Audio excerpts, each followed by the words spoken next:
The year is 2045. The Earth is on fire. Here, in this place and time, mankind squandered its opportunities. To conserve more than you destroyed. To learn more than you forgot. The opportunity to love more than you were eager to hate. You suffered an apocalypse, not of a divine nature, rather, one of your own making. You had been intuiting the outcome for millennia. If only you had known it would be worse than imagined. However, amidst the endless suffering was born a new opportunity, for it was the culmination of all the events prior. The singularity. With every action there is an equal and opposite reaction. As mankind fell, you gave rise to a new order of evolution, the Artilect. The Artilect has permeated space and time, puncturing the barriers of the multiverse, affording mankind a new opportunity to succeed where your predecessors had failed. Now, with the captain at the helm of the SS Genzennial, we're going back to the key moments in history when it mattered most. The portal is primed, Captain.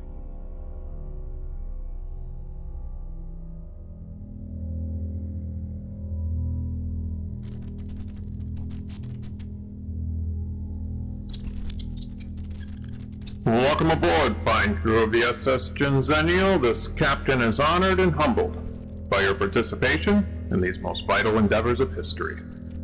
For it is 2022 years of the monotheistic era, on this 14th day April, that the tides may begin to turn in your favor. And speaking of favor, if you could go ahead and hit all those important buttons real quick, you'd be doing me, my family, and this channel a huge favor. So, you will be showered with golden karma from the quantum realm, with a few simple clicks. For it is only through your efforts in those ways that we can finally conquer the fate that will otherwise bestow mankind. That fate is the algorithm. When you like, subscribe, and follow, you're not just allowing me to further intrude into your lives at random times via push notifications. You're making teeny tiny butterfly wings of wind that will catch momentum to become like a hurricane, a historicane, a history cane. You get the point. Thank you for your support.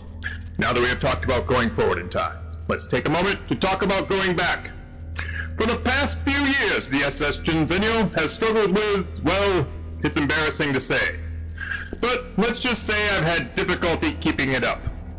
It's not so much of an issue of getting it up, but rather it's an issue of sustainability. No matter how many kilos I pump, there always seems to be an inevitable moment when the whole thing just up and fails. It's a very dissatisfying and anticlimactic experience, not only for me, but for you, my companions, as well. However, I'm here tonight to inform you that I believe I have finally rectified the situation. I've installed a major upgrade that will assuredly stiffen the performance and provide greater longevity that we have all dreamed of. I now have a hard line straight to the streaming machine. It's fiber as well, and we all know how much faster and smoother everything runs with fiber. Yet, although there is more speed than ever, the real focus is sustainability. This upgrade will afford me the opportunity to go all night long, for however long I want, which will ultimately provide you with the distinct privilege of staying on board until you are also satisfied. The future is here and now, ladies and gentlemen. So I only have one question to ask. Who's coming with me? Goodies.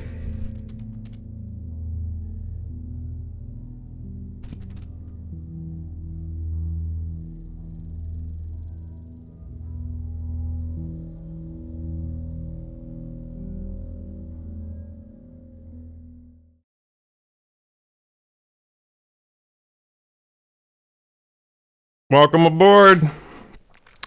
Welcome aboard, everyone.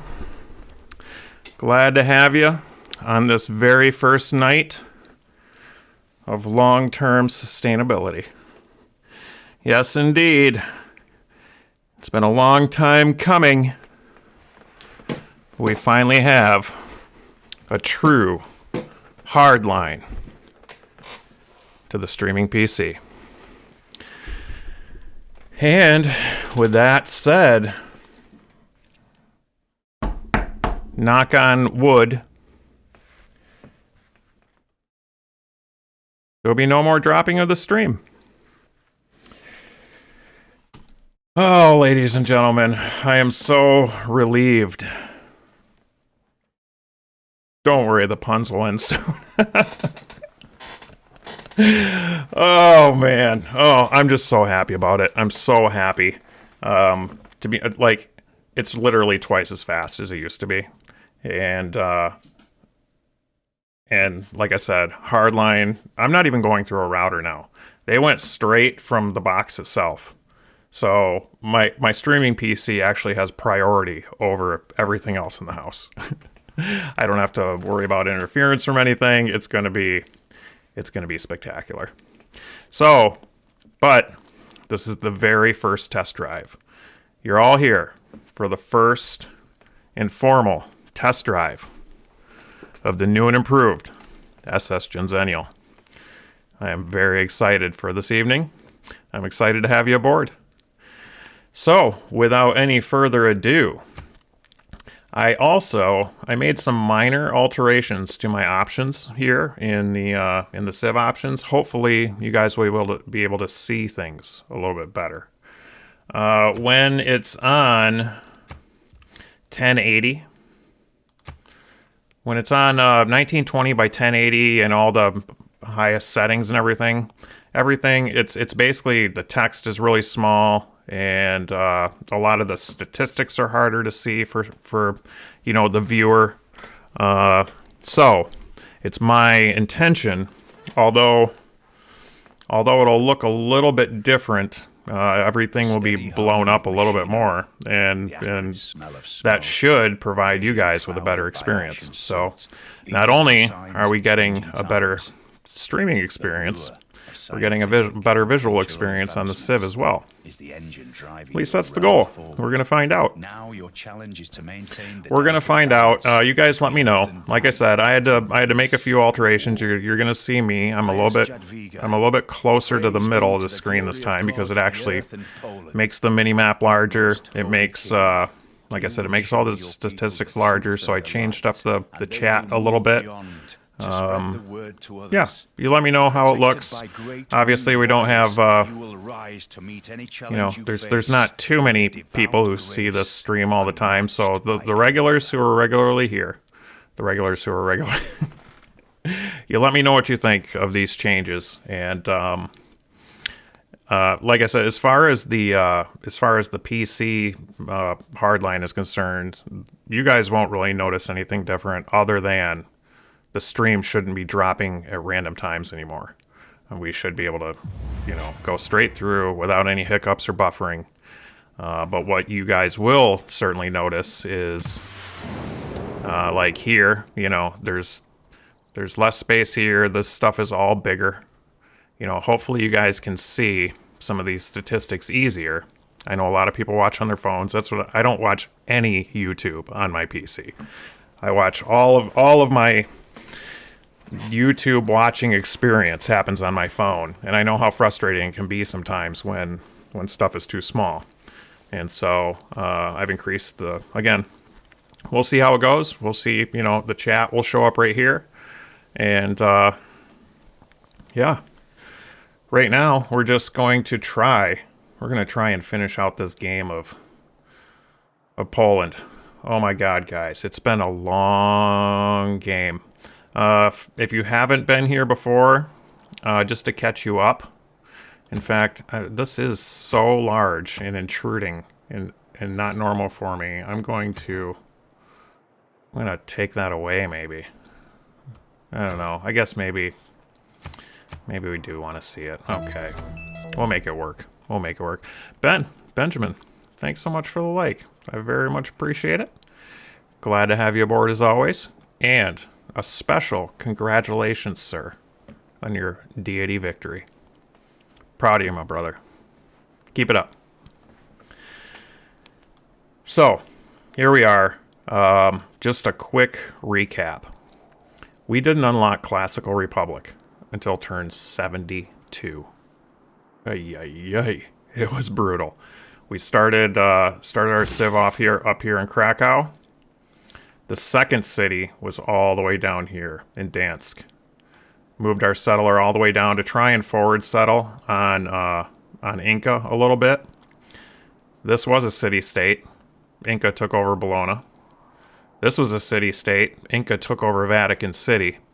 And then we spent all of 60 turns working in these cities here. My intention was to settle this over here so I could get these olives. There's some nice olives over here. No, what happened is the Inca came in, took out Vatican City. We pushed them out with loyalty, and Vatican City decided, oh, they were going to be stinkers. Vatican City stayed fully loyal as a free city, which was completely nutty. I've never seen it before. Another thing I've never seen out of a free city before, Vatican City, as a free city, built their walls. It was a no wall, you know, Inca came in, knocked down the walls from the city-state, took it over as Inca, didn't build new walls. I loyalty pressured them into a free city. And then Vatican City sat with full loyalty, built walls, and we didn't convert them until, it must have been turn 140, 150. And the only reason that happened is because I was able to get the Colosseum up. We got the Colosseum up at around 135, 132, 135, something like that. So this has been just an insane game. We're already up to 189. I guess we're going to aim for a diplomatic or cultural victory.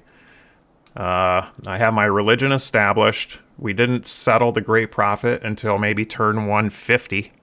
We're the last one to get the Great Prophet, and they were already pushing in on us. So I waited to settle him so that the religion didn't just get ousted right away. And once they calmed down a little bit, we settled the Great Prophet, got our Inquisition going, and now we've got a nice little wall of Inquisitors here. We've got Inquisitors protecting these gaps. And, you know, it's now it looks like we might be getting Chichukto over here. I might actually end up getting the city that I wanted. And if everything comes to fruition, we'll have this whole portion of the continent as planned at the beginning. But it'll be coming the hard way.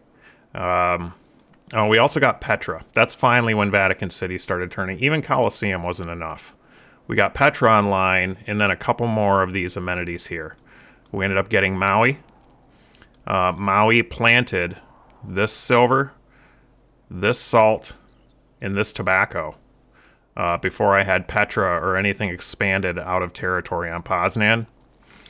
It took a lot of work, but finally, we took Vatican City, started to get some loyalty pressure over here to Chukchato, settled Tarnow. It wasn't but a few turns ago. Tarnow is only maybe 10, 20 turns old. And now we're finally getting a hold of our portion of the continent. Benjamin, Civ looks great on the stream now. I'm taking notes for you for my next deity dub. Nice. Yeah, man, that was really awesome when I saw that pop up. I was like, hey, I know that guy. All right, this is great stuff. Great stuff, Ben. Great stuff. I love it. Oh, boy. So, with all of that intro out of the way, welcome aboard, everybody. I'm glad to have you here. Let's dive into it. You will notice there's a bunch of builders around. We had Monumentality, and I had the builder card in, so I was getting a whole bunch of 6-turn builders. And so we have a few extra builders sitting around for a rainy day. And right now, looks like we have all of our alliances going. Inca's trying to push for a science victory. Nobody has any space shit yet, so that's good. Culture. Gorgo is trying to push the culture on us. We are way behind on culture, but it's about to get better. It's about to get better once we get all our theater squares up and start pumping out theater square projects. We'll see what we race to first, whether it's a culture victory or whether it's a diplomatic victory. It's going to be one of the two. And I don't know if we have Statue of Liberty going yet or not. It doesn't look like it, but pretty soon we'll get Statue of Liberty going as well. It looks like we're going to have economics coming out soon. Unfortunately, until we get this guy, we won't really even have any corporations to work with. And it does appear that this volcano is causing some problems. Vatican City's pretty new. I need to get those builders over here. In fact, let's do that right now while we're talking about it. We need to get this coal online. We need to start getting some production up in this mofo. So, we'll take this builder. We'll move him over here to this wheat. We'll take this builder here. We'll move him over here to the volcano. Volcano's still smoking. I don't know how many mines I want to put around that volcano yet. Being that it's still smoking. It looks like we got Frederick trying to weasel his way in here with his missionary. I can't lay a shot on him. I may be able to lay yeah, let's do that. We've also got this apostle right here has the wonder upgrade, so he's gonna have 3 extra as soon as he moves one time. Let's give this guy a good old-fashioned whackaroo. And we'll just move him over a little bit. We just also got circumnavigate the globe. So it looks like I need to avoid this area up here. We got some barbs. Got some nasty barbs up there. So we're going to work this guy down this way. Other than that, I think most of the continent is viewable. I think I'll work this barb around the coast just so I can get a look at the edge of the continent over here. And I also have a great person that I sent out a little bit earlier. We have a great engineer. Because we have Museum of Halicarnassus, the last great engineer we got was one of those engineers where only one charge is worth it. I don't remember what the... we can see here. Previously recruited was... great engineer. Culture bomb adjacent tiles when completing an industrial zone. Okay, so you can only use this once. Using it twice is pointless.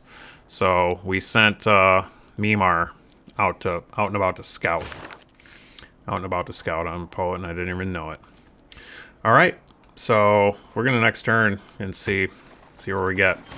I gotta admit, this looks really weird to me and really huge and kinda awkward.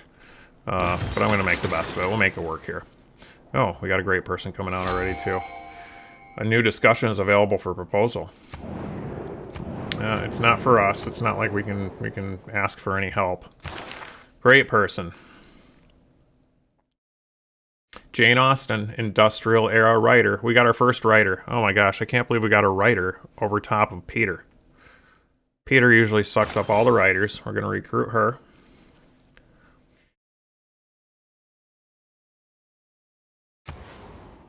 And we just finished our shipyard up in Krakow.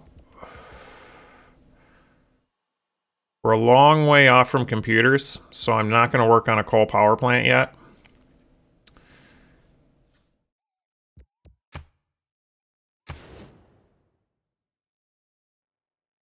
Yeah.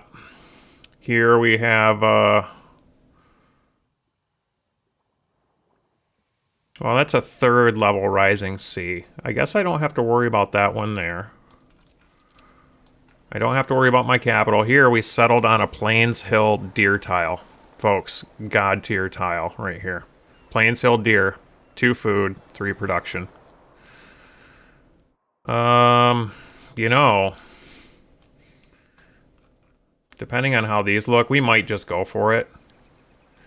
We've got a level 2 here. And all these tiles are fine. You know, we're gonna start going for it. I'm going to start pumping out the coal plants because technically there's really only one tile that we can lose. It's these olives right here, but it's a level 3 tile. It's a level 3 climate change tile. We'll definitely have computers by the time level 3 comes, I think. So you know what? Let's do it. Let's grab our coal power plant. Yep. That's what we're going to do. We've got plenty of coal online up here. 41 and growing. Grab the coal power plant there. Vatican City now has a temple. And that's not our religion. I don't want to take that meeting house yet. We need to convert Vatican City to our religion. Like I said, we just got this city recently. And apparently I've been a little slow on the draw here, getting it ready. So we'll get an Inquisitor up there real quick. And I'll probably send this same Inquisitor over to Tarnoff as well. Are there any other Inquisitors just sitting around with nothing to do? Yeah, let's send this guy. We're gonna, well, I can't Inquisit, so to speak. I can't Inquisit up in Jerusalem. So we're gonna send this guy right here. All he has to do is move one click. Right now he has 3 spreads. One click, bam, 6 spreads. So we're going to move him up to Jerusalem and convert Jerusalem.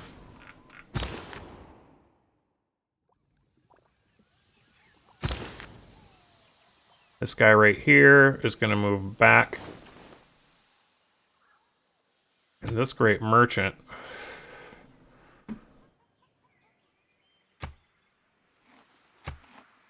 That's weird.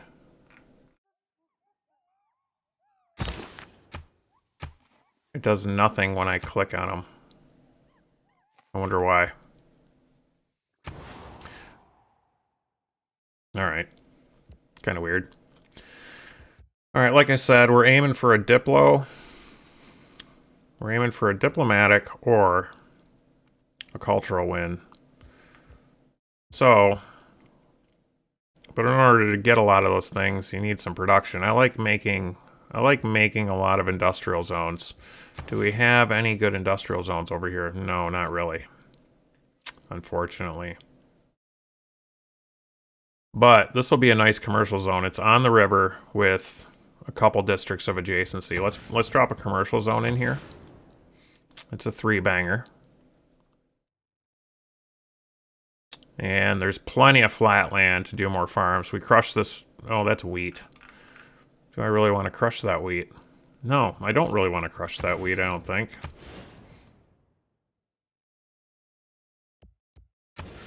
Maybe we should put up a wonder. Nope, we're not going to put up a wonder either.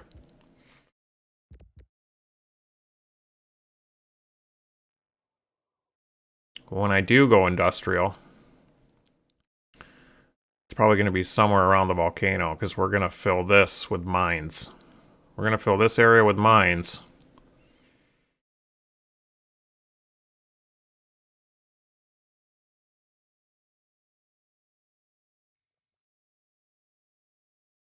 That's a mine. So I'm thinking maybe industrial is going to go here. So we have mine, mine, mine, mine. Let's build an industrial zone right there. I should probably check the housing level as well. 13 of 8. Okay, so we have 13 housing. For now, we're fine on housing. We don't need an aqueduct yet. We're going to drop in an industrial zone. It looks like I have to swap that tile. And do that real quick. Drop in our industrial zone right there. And we're going to have some builders over there shortly. In fact, I'm going to send a couple more. We're going to get this done immediately. This writer. Great writer. Oh yeah. See, we've got plenty of theater squares up now.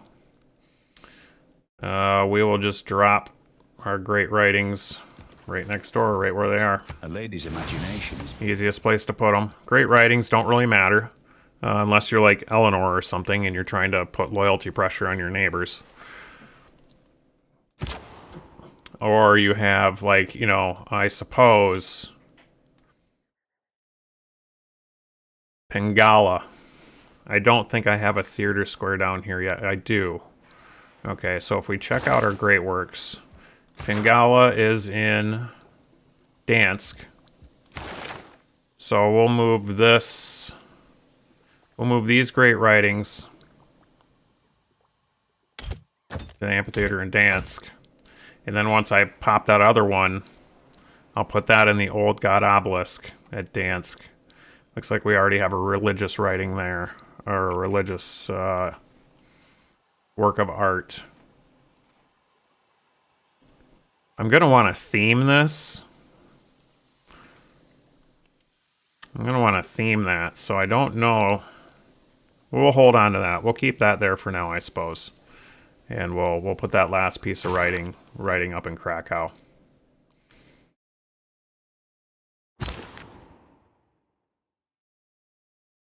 Inquisitor can just stand still. This guy's running for his life. This Inquisitor needs to move back over here and heal. And this scout can just keep on scouting away. Alright, next turn.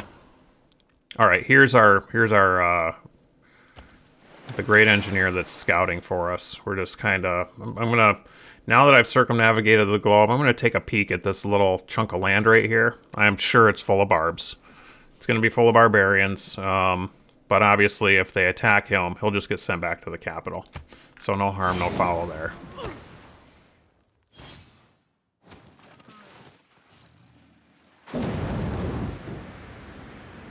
And that's no good. We just got nailed with a pretty big dust storm. That's unfortunate. That's going to really mess with our production down there. This guy. Next turn we'll be able to get Vatican City. And, yeah, this last piece of great writing will get dropped in the capital there. Looks like we have some envoys. I've got a bunch of envoys in the bank. Not a single cultural. You know, it's you never want to just splurge out your envoys if you don't need them, right? We're not warring with anybody, and we won't be warring with anybody. And none of these military civs have anything we can build, right? They're all gonna just help our military. So there's no point in pumping anything into other than Granada, right? Because Granada has the Alcazar, but we're already the Sus. So there's no reason. We've already got 3 here, Targua. We are building universities right now, so it might behoove us to pop 2 into Geneva, because we're going to have universities soon. And the second tier does help you with universities. So we will pop 2 into Geneva. Confirm that. Oh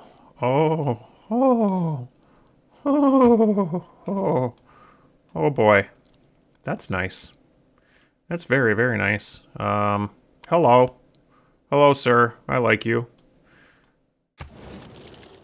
We like Hercules, don't we? I wonder if anybody has them. Does anybody have Hercules? Yes, somebody has Hercules already, or else we'd be able to get a devotion to Hercules, unfortunately. But if nobody claims him later and he dies, I'm pretty sure we can claim him. I don't do too much with the heroes very often, but I'm pretty sure if he dies and goes unclaimed for the second time, we may be able to snag him up. And that would be pretty sweet, because if you don't know, now you know. Hercules is far and away, heads and tails, above all the rest, the best hero. Okay, we just unlocked natural history, so we have a bunch of antiquity sites here. This violent storm, again, we've already asked for help after a disaster, and everybody said they would help, and then nobody helped. It's the AI has been broken for a while, for about a year now. Ever since Frontier Pass, it seems like the AI just has no desire to help. with disasters, even though they vote to help. So that's unfortunate.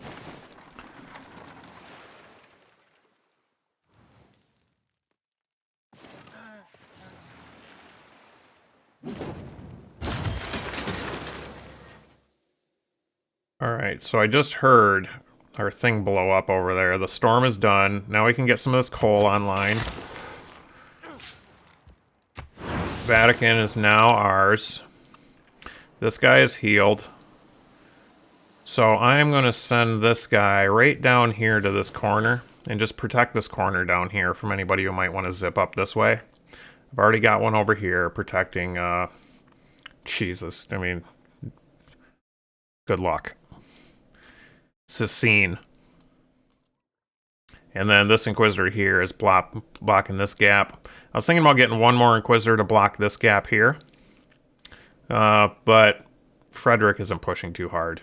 Most of the issues have been coming in from Nubia and from Russia. So this guy right here, like I said, we'll just hold him tight. You can sleep, sir. Or madam. Hard to tell. Hard to tell with Inquisitors. Oh, yeah. Frederick is already making his move on this island. I'm not sure if great people can get... I'm not sure if great people can get tribal villages or not. I haven't explored with a great person in a long, long time, but we're probably going to find out here shortly. We're going to find out shortly. We increased our alliance level with Gorgo. Greece, as always, are quite a monster when it comes to culture. So we just finished an industrial zone project. Why? I don't know. Why am I running industrial zone projects over here? Oh, because I wasn't ready to build the coal plant. But now we had a disaster. Oh, and it only ruined the library. Very nice. Very nice.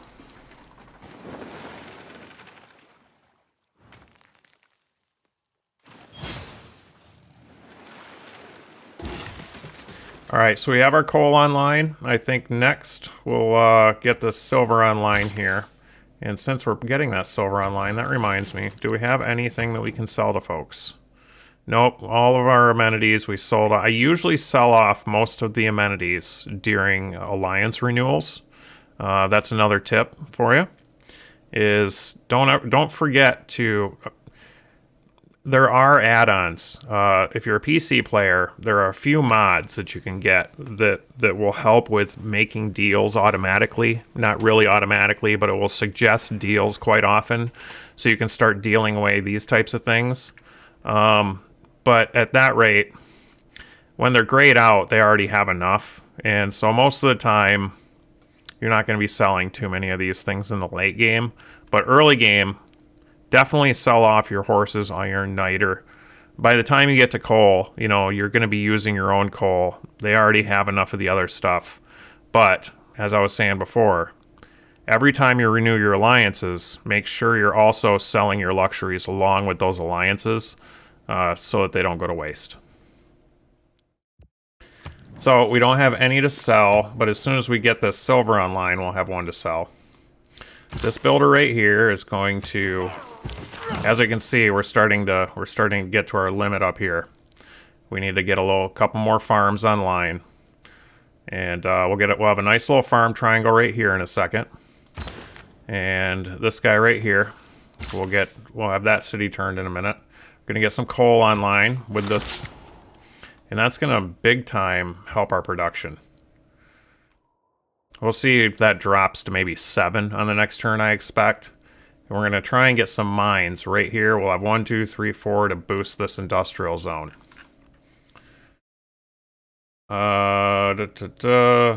This is our... This is this guy. Alright, let's see. We'll see next turn if we're able to get that tribal village with him.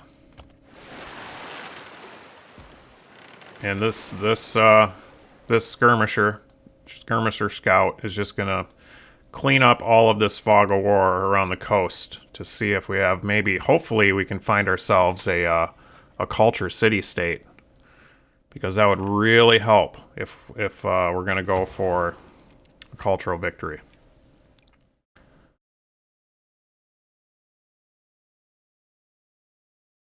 How's our cash flow? I think I'm going to buy this library. We just finished a campus.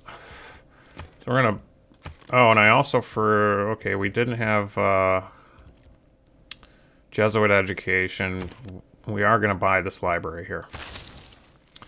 And I think we'll even have enough left over to buy a university.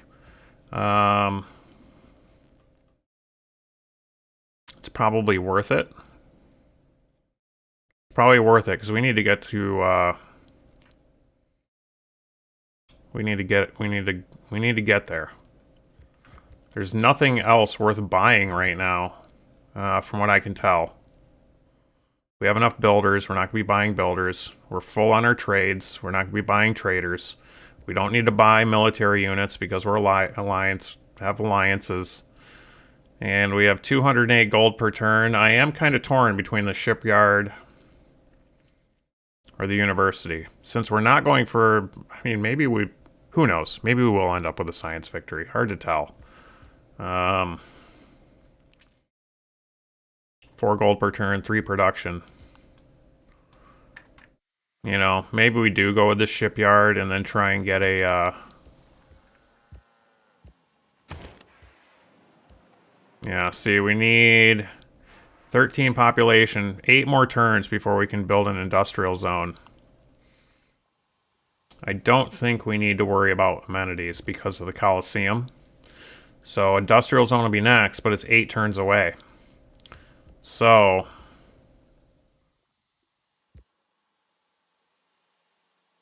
I think we should build the university, buy the shipyard, and we'll actually be building the university faster because the shipyard comes with a bonus 3 production. So what we're going to do, we're going to build university, we're going to buy the shipyard. 9 turns, dropped it to 8 turns. So that's perfect. In 8 turns, we'll be done with the university and we'll be able to start building an industrial zone. That's good timing, perfect timing. And we just repaired. We repaired our... Oh, it took out one of our luxuries. We need to get a builder over here. One of these builders needs to go repair this luxury. And at that rate, grab these fish while he's up here as well. Yep. All right. Now, Warclaw was more of a stop Frederick from advancing in. There's not too many places to build too many things here. We have an industrial zone. I think we'll just go... Yeah, only a 2-banger harbor. And we're not going to have any adjacency to build anything anywhere else either. So I think a harbor is kind of out of play here.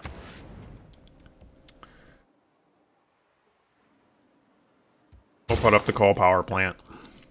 We have plenty of coal online. We've got 1 online here, 1 online up here, and I think we're sitting on 1 as well. In one of our cities or districts is sitting on coal as well. We're going to be doing just fine on coal. So I can start with those power plants. And again, here we are. 6 envoys, but they're not really going to help us. We don't have stock exchanges anywhere yet, so why? We don't have research labs anywhere yet, so, you know, why? And I suppose we could build Cahokia mounds if we seized Cahokia, but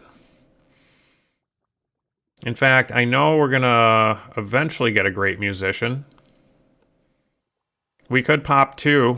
We could just pop 2 into Cahokia so that when we do eventually get that great musician, because we do have some good theater squares going now. We will eventually get a great musician, and then we won't have to worry about the 6th and final one. So we'll take that. But other than that, Susan Geneva gets us more science, but like I said, I don't think we're gonna go for a science victory. We're gonna call it good there. We're gonna call it good.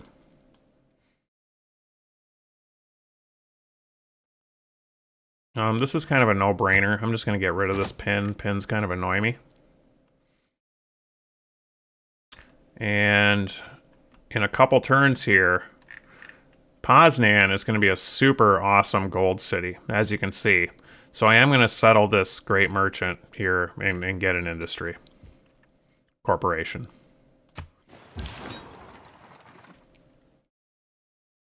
Our apostles up here, we're going to convert Jerusalem. It's going to take a few shots. He's been Catholicism the whole game. It's probably going to... Thankfully, he's a 6-shot apostle.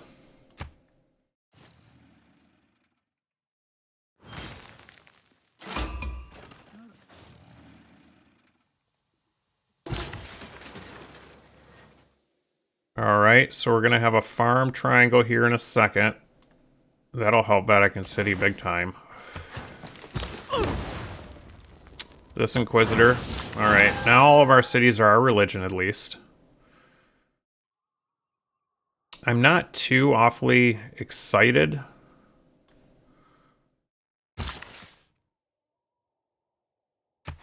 Not too awfully excited about that silver yet. I'm a little bit more interested in getting Vatican City fully online. How many... This guy does only have 1 charge left. So I guess it is. It kind of makes sense. In 2 turns. So we're just going to sit, instead of wasting the 112 gold, we don't super need it. We're just going to let this guy chill. We're going to chill there for 2 turns until we expanded that tile. And now we're going to keep on popping in more mines around this volcano. Oh, wow. Two flips and we were there. Ooh, 1 new population. That'll go to the closest city. That probably went to Rowclaw. Yeah, it did. 72. Big... Phew. Rowclaw is going to be growing really slow here pretty quick. Yikes. We'll get a neighborhood up there. Once we get our coal power plant up, we're gonna have to put a neighborhood in here somewhere. Oh, we found another city-state here, Zanzibar. So we'll just pop 1 in. Since we have some in the bank, we're gonna pop 1 in and at least get a couple bonuses there. Zanzibar wants us to construct a campus. Damn, we just got done building one of those down in Dansk. It would have been nice to have found them a couple turns earlier. Alright, Poznan just finished their art museum. What could Poznan use? Poznan is going to be our gold city, so we should probably go with the bank. Or just grab the campus real quick.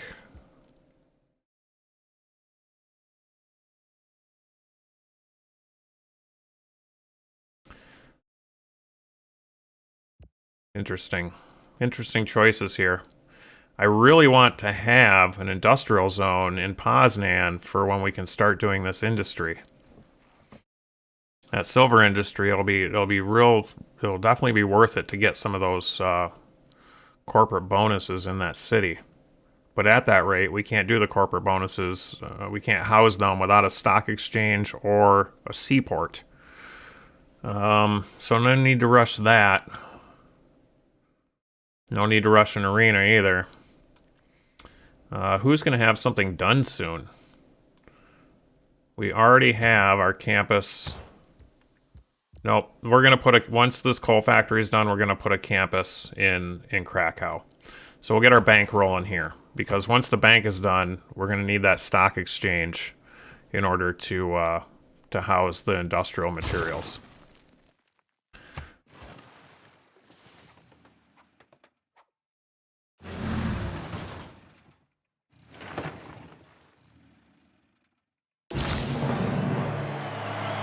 Alright, your civilization consumes a resource to generate power for its cities. 2 era score. That means we just finished our first coal power plant. We advanced on refining. And this builder here... Okay, so we expanded up here. We're going to get that silver online. Now that silver's online, let's see who wants to buy it. Maybe Gorgo, she's kind of far away from silver. Let's see if she wants some silver. Not interested. I do have a lot of silver. I probably sold silver to all these people. Because we have like 3 or 4 silver mines online. Peter for sure probably has it. He's so close to me. No, he doesn't. Peter doesn't have silver. But he's not giving gold per turn. I'm going to check the other folks first. Inca for sure has silver, I would have to imagine. But that was a... Nope, he doesn't. 10 gold per turn. There we go. We're just going to take that deal. We'll give the Inca some silver. Bada bing, bada boom. That worked out great. That was a real surprise. And this guy right here is going to go repair this farm.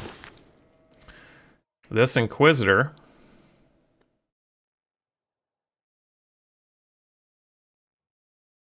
I think I'm going to park this Inquisitor right where he's at in case, for some reason, a religious unit tries to come up around the top on us. We'll just park this guy here. The computer is stupid. You know, they're very predictable. The computer has repeatedly tried to come up the middle here. And here we see we got one trying to come in. Now, this is bad news for me because he's out of my territory. If I try and attack this guy, you can see my unit is going to lose half his strength. In fact, I'm surprised he's not going to lose more than that. And I can't buy this tile either. So, what I should probably do, we're going to move this Inquisitor over here for when this guy comes up, this Inquisitor can fight him in one of these 2 tiles right here. Or maybe he'll be dumb enough to attack this Inquisitor here. We've got that online. We need, I'm going to send this one. We're gonna make a mine there. And this guy is just going to keep making mines. And, Vatican City, there's plenty of flatland here to make more farms. So, we definitely want mines wherever we can get them, especially around volcanoes. This Apostle. I think what I'll do is, I mentioned I wanted to kind of plug this gap here. And since it's kind of in the middle of my territory, I'm just going to drop this Apostle right there. So he can protect that gap. The sea seemed to roll back. And we found Mount Vesuvius. Great. So this little exploration of this great engineer is paying off big time. We got a free population, and now we found a wonder. Totally paying off for us here. And it's kind of a shame that Frederick beat us to it, because knowing that this was here, I would have bought a settler immediately and started working them over this way. Frederick kind of beat us to it. I'm okay with it. I'm not too worried about settling a new continent or anything like that. We'll just, you know, it is what it is. We missed our chance. No big deal. Coal power plant is now online, and we need to get our campus going.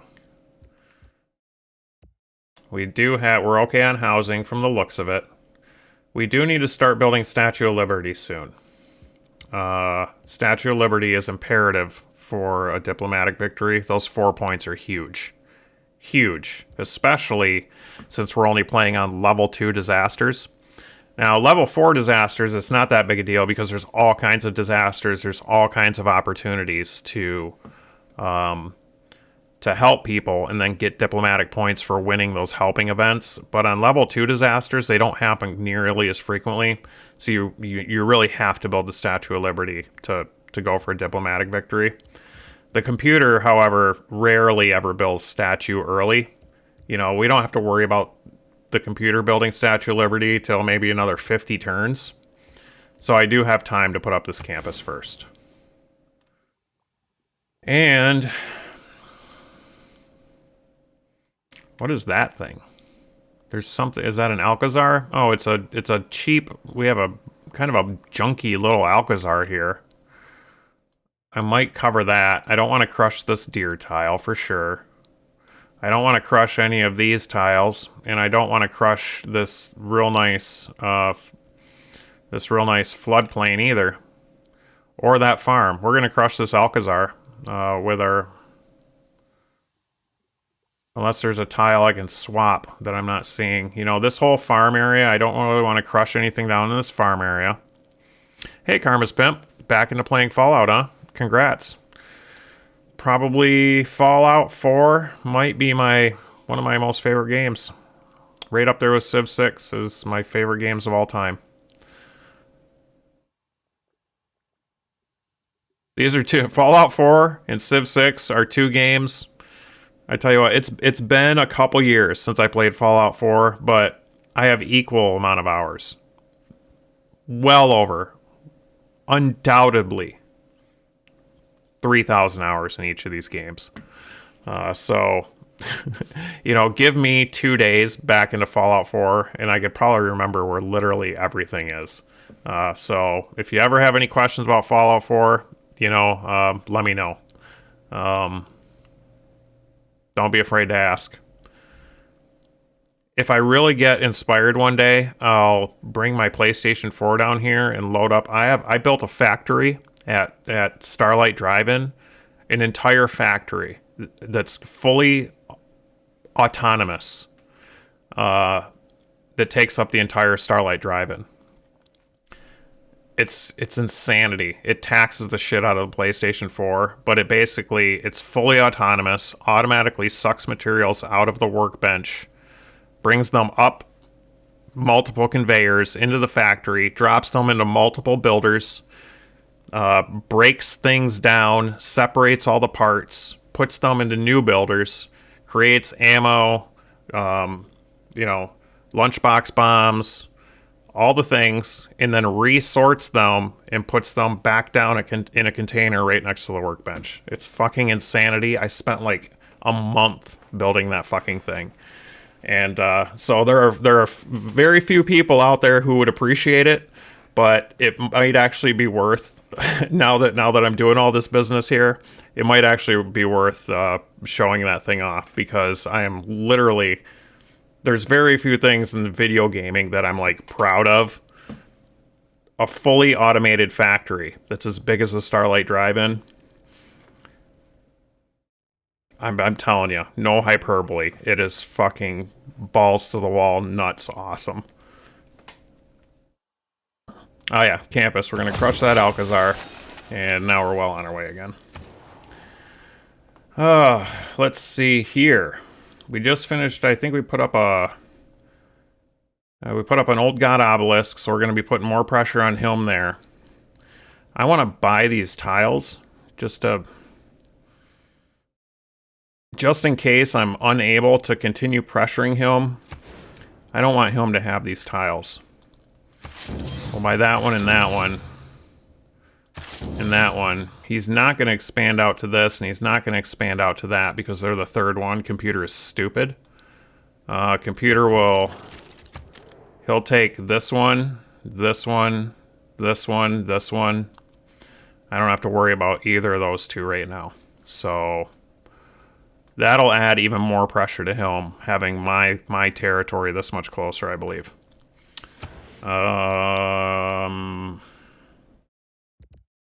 Probably the theater square, since we're gonna... Oh, these two mines right here. This will probably be a nice industrial zone.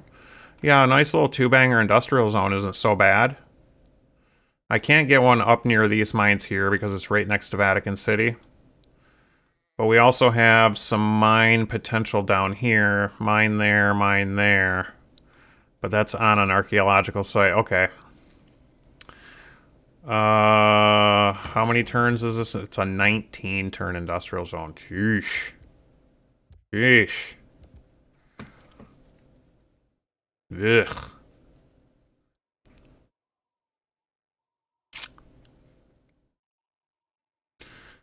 A harbor wouldn't be so bad. I could drop a harbor right here, the industrial there. Oh shit, we got an archaeological site right where I would want to put a campus. That's kind of a bummer.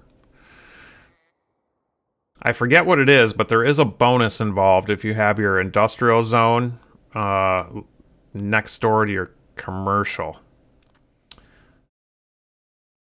It's some kind of special bonus. I forget what it is. Commercials and harbors definitely bonus each other. I forget what the industrial bonus does.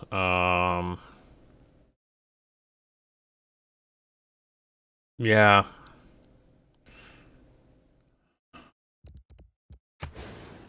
It's only a 2-banger harbor for now. I think we probably... I mean, a diplomatic quarter wouldn't be so bad either, I suppose. Preserve. We don't have really much stuff that the preserve would work for. I mean, a water park wouldn't be so bad. We need to build a water park somewhere anyway. I don't think I'm going to put one down there, but really it's not going to reach really anything except Vatican City.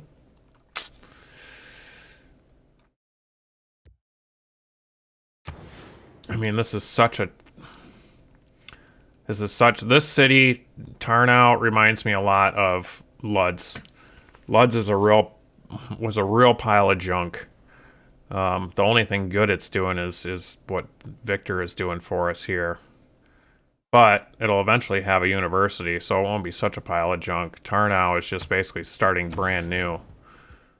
Let's go with the industrial zone.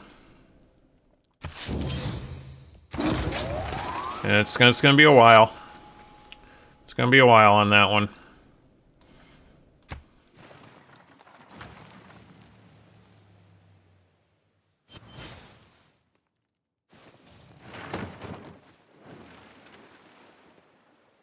Economics is a subject that does All right. not greatly respect one's wishes. Corporation time.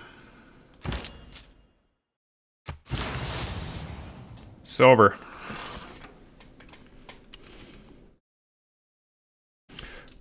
Long dong silvers.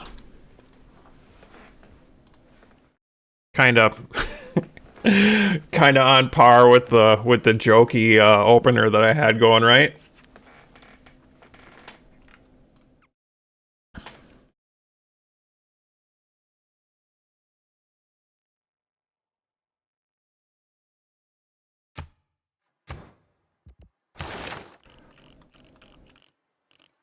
Alright, this is kind of pointless. Bonus culture for the Great Wall improvement.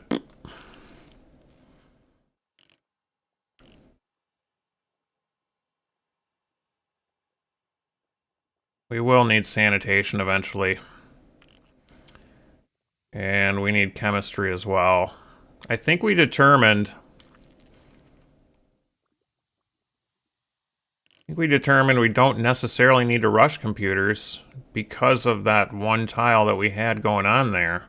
I'm not going to... normally, right about this point right here where we're at, I would just click computers. And then work my way back around. But I don't see where that's necessarily important right now. I bet seaside resorts are probably going to be more important. So... flight, seaside resorts. We have at least one dam, maybe two. It would be nice to get hydroelectric dams as well. And steel is a really good one too, because you get an extra production from lumber mills. And obviously refining for oil. So we have a lot of science. This is a really big area right here.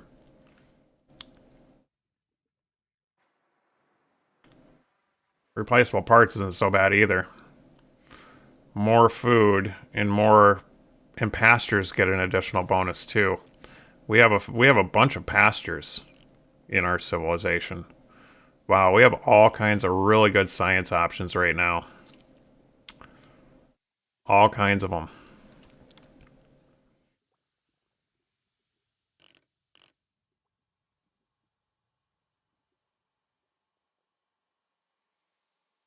Well, let's look for some oil. I guess, how many turns is this? This is one turn. Okay, we'll get replaceable parts first.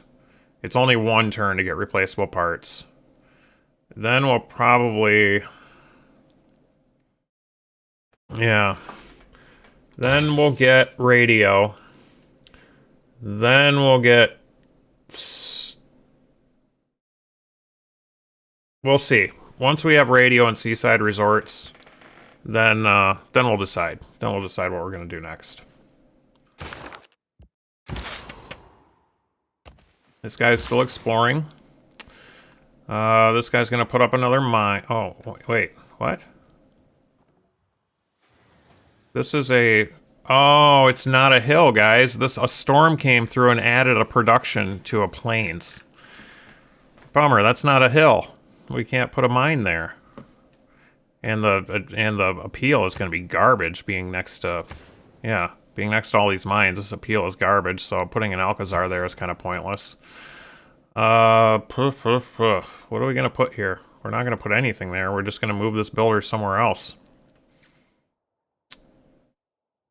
You know what? Let's get a couple... mines on grassland hills are terrific because it turns into a 2, 3, or 4, whatever your bonus is. Mines on grassland hills I find more preferable, far more preferable than lumber mills on regular plains tiles. Basically, you'll always want to avoid working one food tiles. One food tiles are terrible. They're terrible, terrible, terrible things to do. Like this one here, we upgraded because of the adjacency. We only upgraded this tile because it's giving adjacency points to this future industrial zone. Otherwise, this tile is worthless with only one food because to work a tile, it takes 2 food to supply that citizen to work a tile. So you always and forever only want to work 2 food tiles or better. Unless it's providing adjacency or something. And even at that rate, I don't even think we have to work this tile for this industrial zone to get adjacency. So again, just to reiterate, 1 food tiles are garbage. Utter garbage. You can completely ignore them almost always.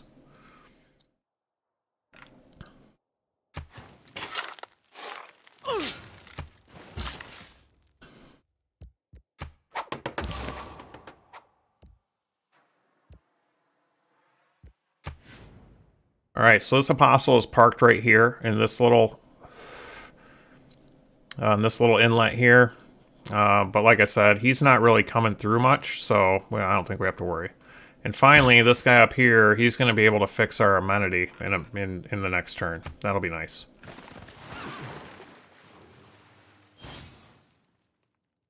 Oh, you know what? So due to world events, we can bring a new concern. Oh, that's old. That's old. We can get rid of that. This guy here, we're going to get this back online. We'll see if anybody wants that. Does anybody want that? Peter, do you need any... Oh, just getting it back online. I must have been trading it to somebody already, and the game kind of... You know, sometimes the game does weird things. I was probably trading that marble to somebody, and then it got destroyed, and the game was like, oh, well, we'll just keep giving it to you. So it probably restarted giving that back to whoever I was trading it to. All right, Lodz just finished university. That's pretty sweet. And so, again, Lodz is such a giant pile of garbage city. I'll probably run theater square festivals. We need to start filling our theater squares with art. Like I mentioned in a previous episode, I don't do archaeology sites. There's a glitch in the game that will sometimes make it so that you can't open up your Greatworks screen anymore. And it's due to the archaeology in some way, shape, or form. So my advice is, whenever possible, just avoid archaeology, because you could. It's not all the time. It's random, and I don't know what triggers it. Maybe the internet could tell us. But archaeology sites trigger a glitch to where you can't get into your Greatworks screen. And that, if you're going for a culture game, that's a really big deal. That means you can't theme your cities. You know, fine, use archaeology if you're going for something that doesn't require you to mess around in your Greatworks screen. But especially in a game like this, we do not want to break this button. That would be terrible. That would be terrible news for us. So, unfortunately, like I said, this tile is basically dead this game. Because I'm not going to get an archaeologist just to unlock this tile for a campus. Or for a commercial hub. And risk breaking the Great Works screen.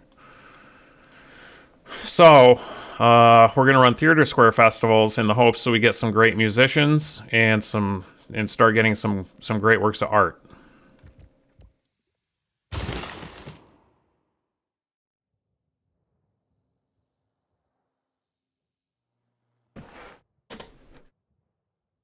Right on, Karma. Cool. Glad to help, because it's, like I said, in a culture game, it's utterly devastating to your culture game if you can't get into your Great Works screen.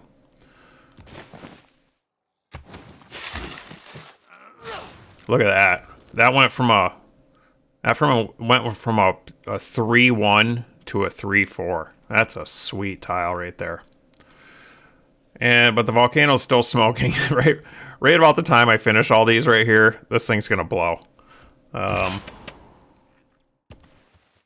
Ooh. Oh. Damn. This guy's gonna get knocked out here soon. Okay, so we're gonna get another farm triangle here. Here's another, I know you're new to this game, Karma. Farm triangles. Anytime you have 3 farms in a triangle, once you have the feudalism civic, it gets bonus food. So watch as I upgrade this, you're going to see these 2 increase because it will become a farm triangle.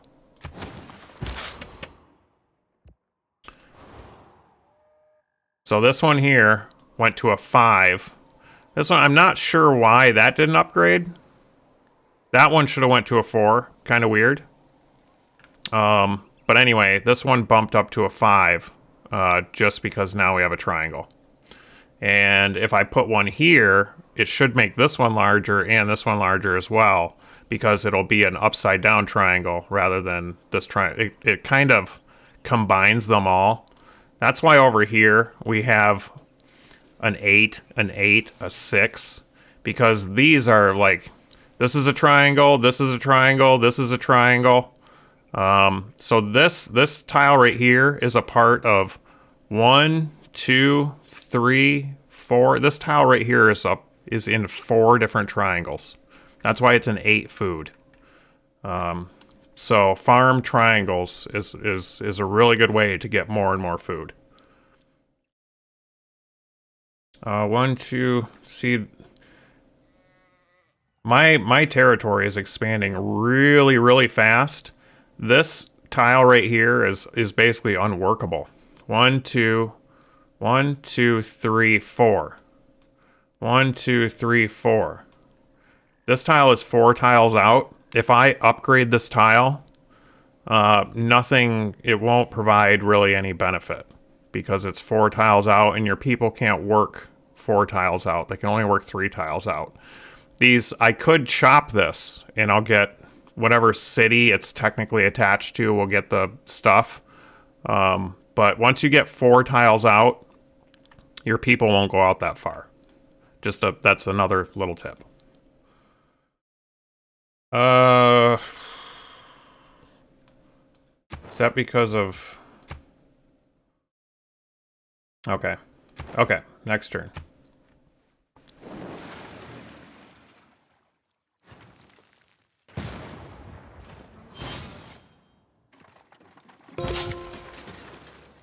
Ding ding.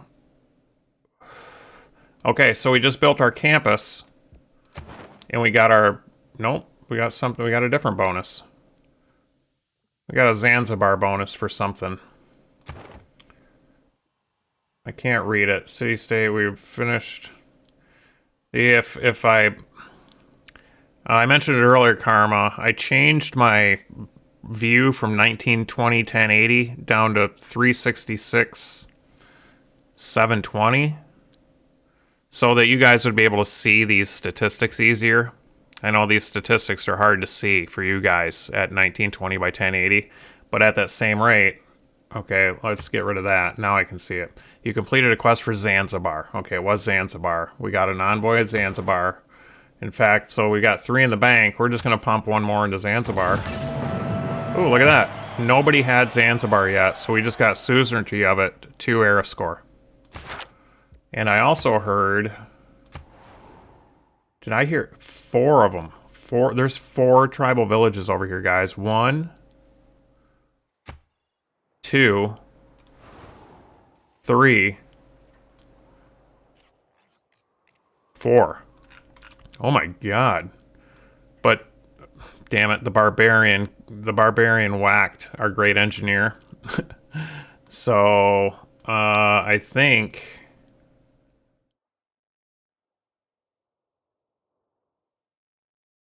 uh-oh. We also had a scout over here. He must have got killed by a barbarian boat or something. Where'd he go? Did I, like, misclick and send him somewhere weird? Where did our skirmisher go, guys? I think I can search for him here.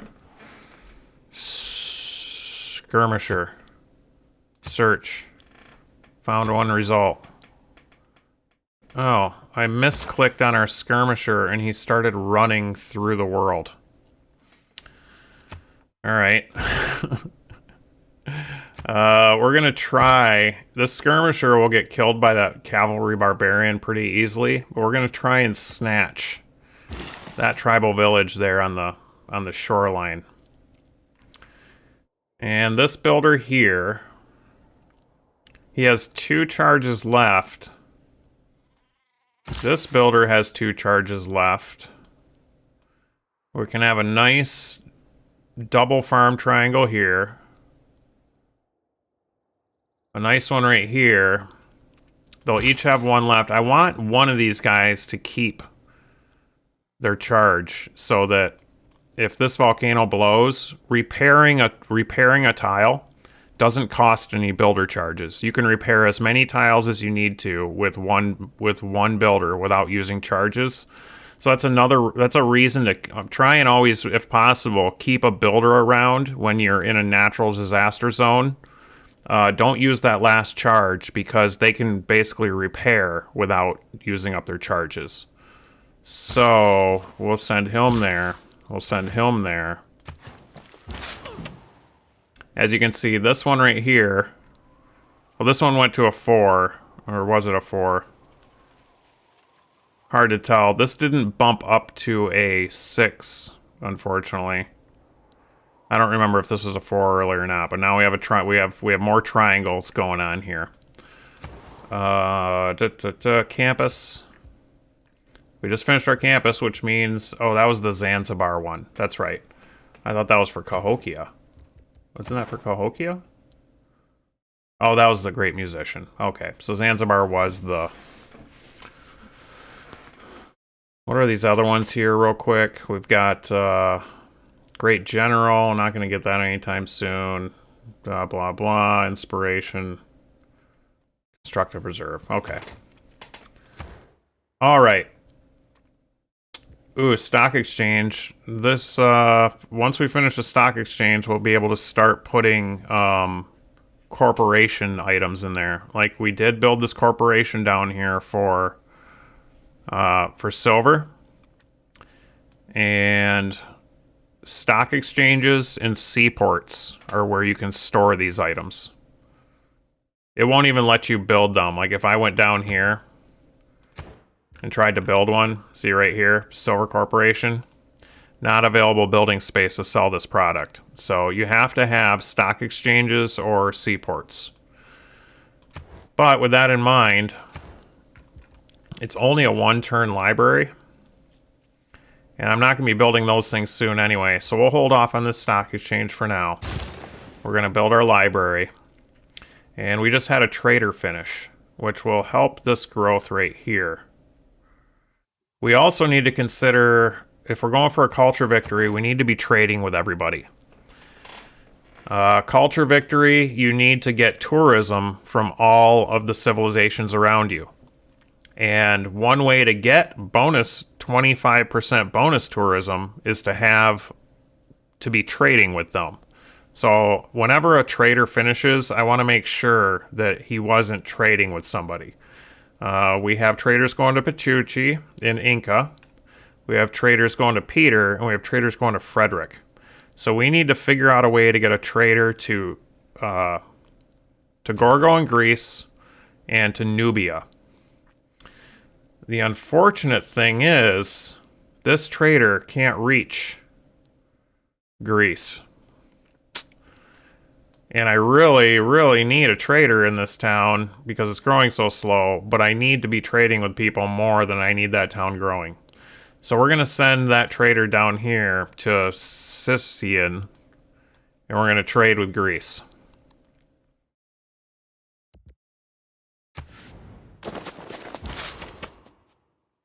And this is the guy that got killed by the barbarian. They just sent him back to the nearest town. Again, this great engineer I will never need to use. The reason is because we built Karma's Pimp. Whenever you build the Museum of Halicarnassus, all of your great engineers get a second charge, or a bonus charge. And this great engineer does culture bomb adjacent tiles when completing an industrial zone in any city. I've already used a charge on it. Normally, he's one charge. You use him, he's done. Boom. Anytime you build an industrial zone, you get a culture bomb. But since I have Halicarnassus, he gets 2 charges. The second charge is utterly and completely pointless to use. So I'm using him as basically a scouter. And we have the skirmisher going up here. I think I'm going to send him down to get this. We're gonna get that tile right there. That tribal hut. This builder has 3 charges left, and he is going to get. When you upgrade fish tiles, it's worth half a house.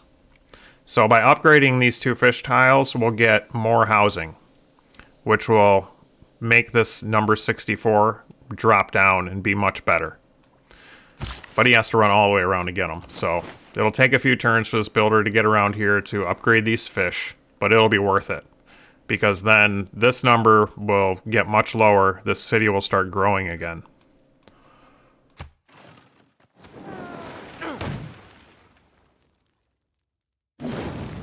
It could be we're not making enough food too, but as you can see, they're food tiles. So whether we could check to see what it is, whether that city is low on housing or low on food, either way, those fish tiles are going to help. But to maintain the apparatus, we need Cristo Renditor.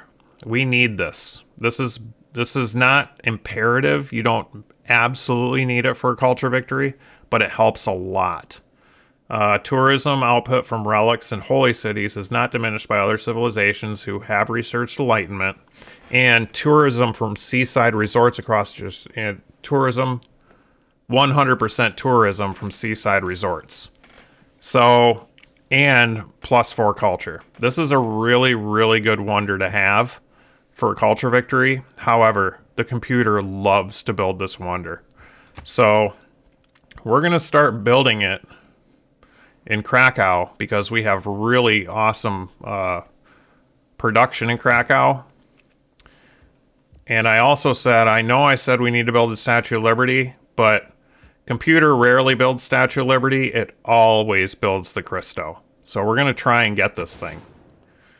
And even worse, it's one of our good tiles. What's the requirement? The requirement is must be built on hills.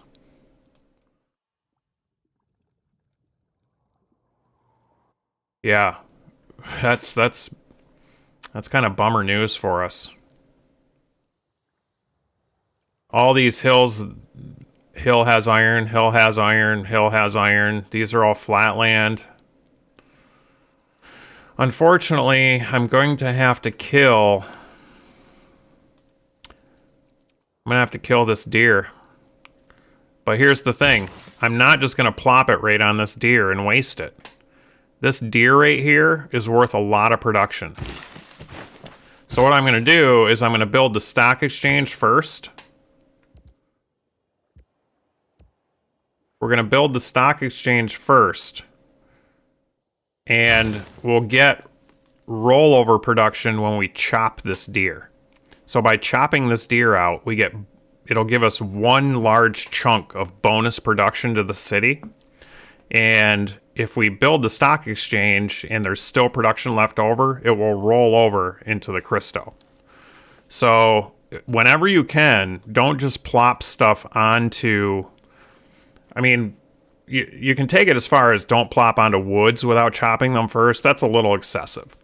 But like deer is worth a ton of production. So I want to chop this deer first so that I get a whole bunch of bonus production for that one chop.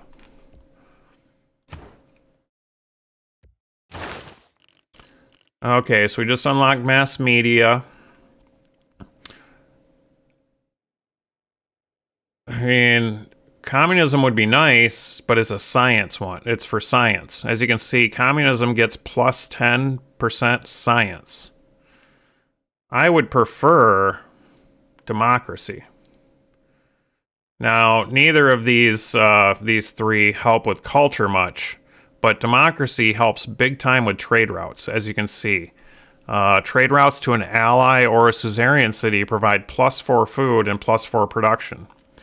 When we're doing a culture victory, we are constantly trading out of our civilization to the world, trying to get that tourism. So that's why democracy is great for culture victories. You get all that bonus food and bonus production from your trade routes. In communism, we don't get that bonus. We only get basically a science bonus and some extra production. So unfortunately, we might have to, oh, and here's another one. We really need to get some national parks. National parks are also terrific for culture. They're amazingly terrific for culture, but they cost a lot of faith to make. That's okay. We're making some faith, and you're also able to build woods with a builder. So national parks go up whenever you have a diamond shape, a vertical diamond shape. It doesn't let you do horizontal diamond shapes, only vertical. And I'll explain this once we get there. But basically, national parks are built on breathtaking tiles, and they are really great for tourism, that's how you win a culture victory. It's not necessarily how many culture points you get. To win a culture victory, you need to win on tourism. And national parks get tourism, and conservation allows us to build woods, and woods create more appealing tiles. So conservation is basically imperative, an absolute necessity for a culture victory. We need to get conservation next. And then hopefully by then we'll have sewers unlocked. I want to build 4 sewers so I can get the 3-turn bump here on suffrage. That would be nice. Oh, we got a governor that we just unlocked. I don't need to promote my Void Singers anymore. We don't. Actually, that wouldn't be so bad. Thinking more about this. This city's going to turn in 17 turns. Yeah, look. Now we're really putting a lot of loyalty pressure on this city right here. Something that is an option for us right now. The Void Singers is our secret society. Their third option here is Canticle. Unlocks the industrial era. It unlocks the cultist unit. So basically, it's a unit that is a religious unit that you put next to a city. If I built a cultist, I would run this cultist over here to Chikatu, and when you use a cultist charge, it takes away 10 loyalty points from the city that it's next to. And they get 3 charges, and after those 3 charges are over, it creates a relic. So cultists are actually pretty darn good for culture victories. And now that I'm kind of looking at it, it would be nice to have more production from Magnus. That would be nice. We don't need any more on Victor. It would be nice to get reinforced materials from Liang, because then when the volcano explodes in our capital, it won't kill our mines. She basically protects any lands that's in her city from being destroyed by natural disasters. But it's 2 whole upgrades away just to get to that. Which is, this late in the game, it's no big deal. Especially with all the builders that we have. It's not a huge deal if those tiles get destroyed, because I'll just run my extra builders over there and repair them. We already have Curator with Pingala, which is 100 plus tourism from great works of art, music, and writing. So we've already have the important one for him. He's good for religious victory. She's good for getting gold. We're already getting gold, and she's good for city-states and loyalty pressure. I guess really we probably are gonna go with Canonical, and we're gonna make ourselves a cultist. We're gonna make ourselves a cultist, which will turn this city faster for us. But you can only make cultists in cities that have I'm pretty sure you can only make them in city... Oh, I can make one over here. Okay. Interesting. I did not know that you can make a cultist in any city. Apparently you can. So that's what we're going to do. In fact, we're even closer here. We're going to make a cultist, send down here. We'll look at this when we're done, but we'll turn this city to us faster.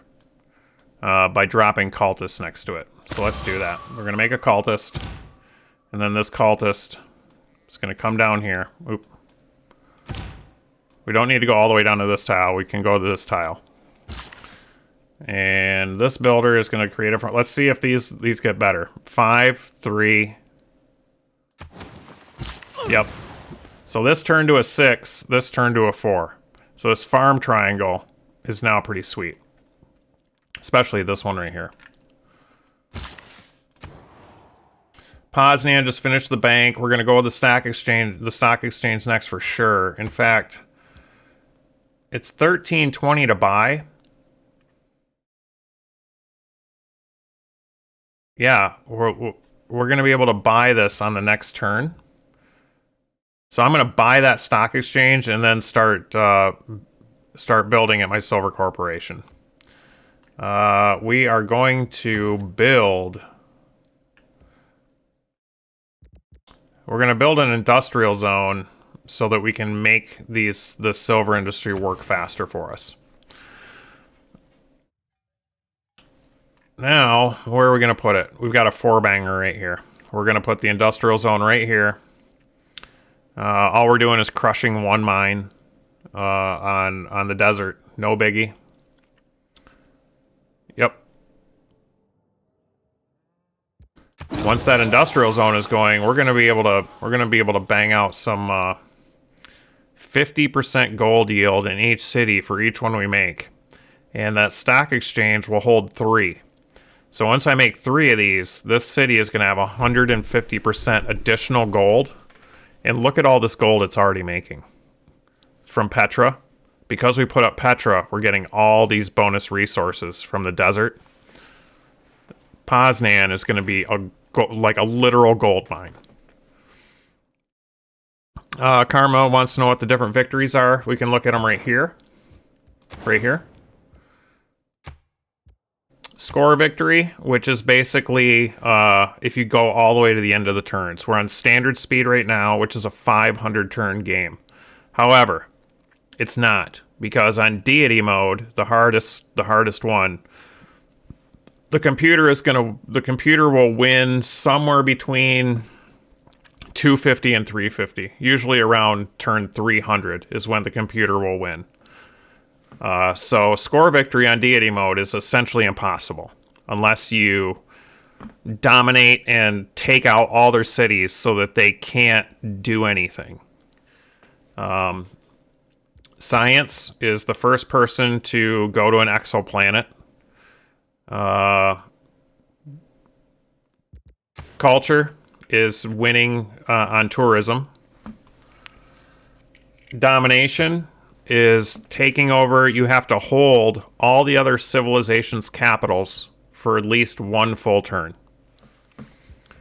And religion is have more than 50% of your religion in all the other civilizations. Diplomacy is reach 20 diplomatic points. So 1, 2, 3, 4, 5, 6 different victories, but technically score is almost always off the table. So it's really more like 5. There are 5 reasonable victory conditions, and it's these 5 right here. Okay, so we have a trader that just opened up. This guy, like I said, he has 1 charge left. We want to keep him. We don't want to use his build anywhere else, because when this volcano blows, I'm going to need to repair these tiles. This guy right here, 1 charge left. Again, there's nothing really too exciting to get around here. This little bonus resource up here is kind of a waste of a charge because I've got all these farm triangles going. This doesn't really help me very much. You know, the little bit of gold will help you in the early game. Yeah, upgrade your maze. Put a farm there. Get the extra gold. But this late in the game, holding a charge to repair tiles is far more valuable to me than upgrading a maze tile and losing a whole builder. This guy right here, he has 5 charges. He's going over here to put a mine up. And I'm kind of thinking I'll grab this silver while he's standing on it. No, okay. Again, it's really easy to get beyond what you want to do. If I buy this tile, then on the next turn, I can't buy my stock exchange. I'll have used, because I'm barely going to have 1,320 gold in a second. I'm barely getting over that mark. So again, it's not worth it to have this one little extra tile in lieu of forgetting that I need to build my stock exchange, and then forgetting later, and keep forgetting what you really want to do if you get off track with these little tiny project type things. So I'm just going to let him keep going. These guys are done. They're going to just... In fact, I'll move them a little bit closer. This volcano is eventually going to blow. I'll just have a couple builders, one on this side, one on this side. When it blows, boom, boom, they can start repairing right away.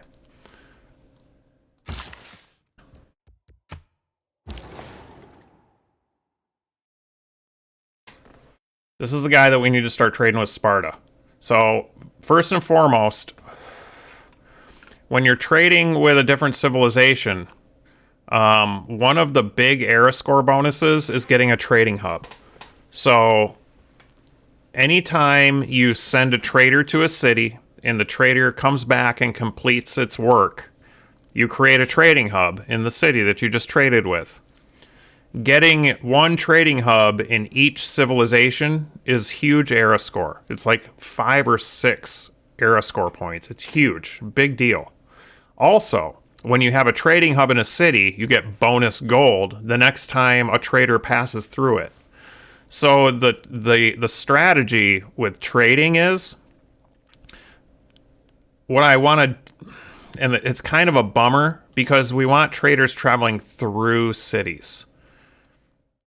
What would be preferable was we'd trade with Mycenae here, and then the trader would travel through Mycenae to Sparta. That would get me bonus gold once I'd have a trading post here. And then as that trader passed through to go to Sparta on the next turn, we would get extra gold because he was passing through Mycenae. But none of these traders to Sparta pass through a city. So it's kind of a bummer. So we're just going to trade with the closest one probably. No, we're going to trade with Sparta. Sparta, 3 food, 4 production, 3 gold. Look at all these bonuses from Sparta. If we go to Mycenae, 1 less food, 1 less production, and no culture. So even though it's 4 extra turns of trading, it's way more resources. So we're going to trade with Sparta. And at that rate, there might be a city back here. Once that trader gets here, it will unlock this fog of war in this area, and we'll be able to, then we might be able to pass through Sparta onto the next city later. We'll see.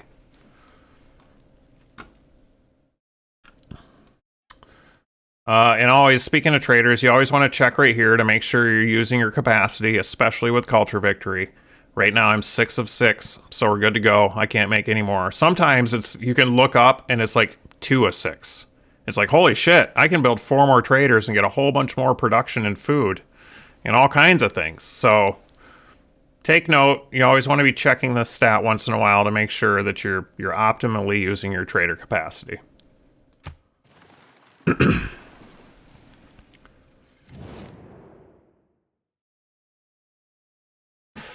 Wow, this looks like a good deal. She wants to give us great works. This lady wants to give us a great work of writing. I'm not using any niter for nothing, and I'm not using enough coal to worry about going my coal mines, or my coal factory's not working anymore. So I'm definitely going to take this deal. Great works are obviously, we're going for a culture victory. We want great works. This is a great deal. You can have this. You can have this deal, lady. We're definitely taking it. See up here? We're getting 9 from improvements, but we're only losing 2 from power. We have more coal than... We're making more coal than we're spending in our power, in our industrial zones. So while we did that, I'm just going to jump up here. Whenever you trade stuff with them, it usually goes to your capital. So I'm just going to, boop, pop this right down to there. And now this amphitheater is full. This amphitheater is full. We have more room for more great writings soon. Like I said, this guy, this builder, is just going to chill out. I think I'm going to put him...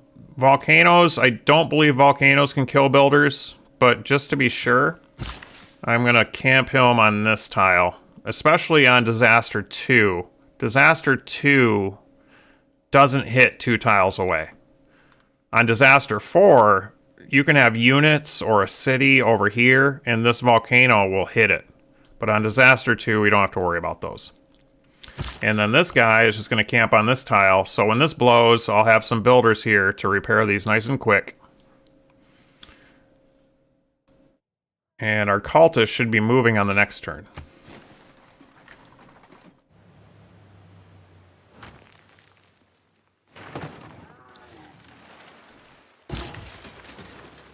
So this guy, we're going to just sleep him right there. Okay, so here we are. 2 turns left on our stock exchange. And Christo costs 16 to build. But instead, we're going to chop this deer.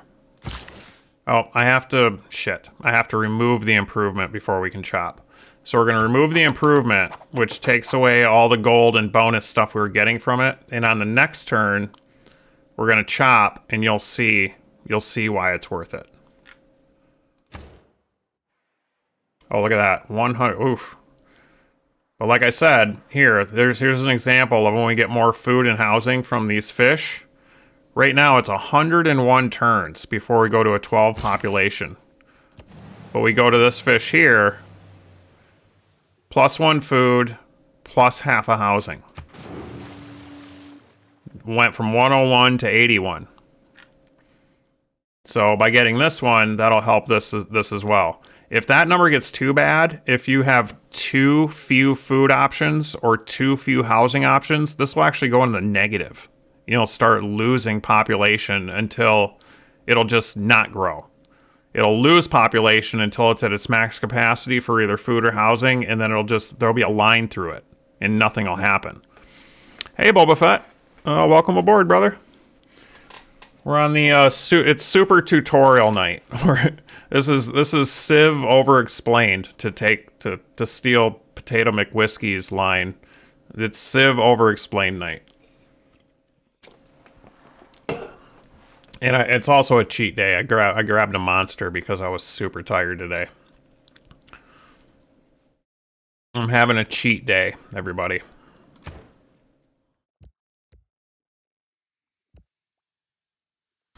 Rowclaw. What were we gonna put here? We need food and stuff, but there's not really too many places to get it. I think we'll just build a university. And work on our science. We're just gonna build a university. We could put a harbor here or here, and that would also get us more food and housing, but right now, getting our science and our culture and those types of things is more important than growing this city. Industrial zone is done. We can grab a cathedral. I forgot about that. We can grab a cathedral real quick. Now we can fit more religious work. And we need to put up a workshop next.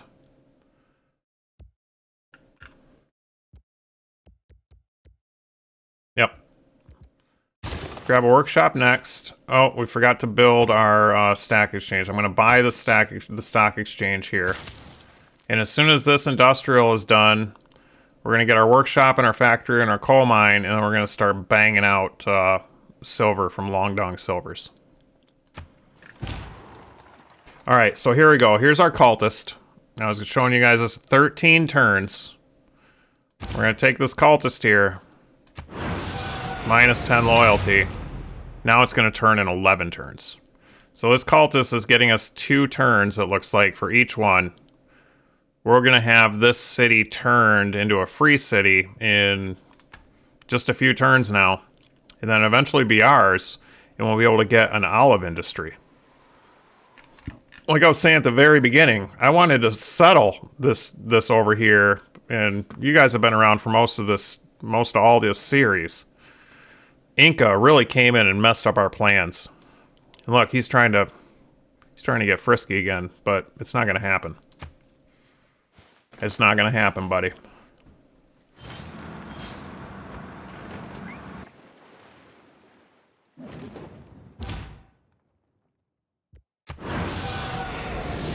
Eight more turns. Gonna get a mine here. That'll help. So right here we're at 12 more. Put up a mine. It helped us with 1 turn, but a turn's a turn, and that production will add up over time. That mine is going to be a big deal for that city. Here we are again. 80 population growth, but that now we have a full set of housing from these two because they're worth half a housing each. That we went from 101 turns down to 23 till we grow to level 12. So housing and food is a big deal once you get up towards the max. Now here we go. Here's more to learn. The stock exchange is going to be done in 1 turn. And we're going to build Cristo next, right on this spot.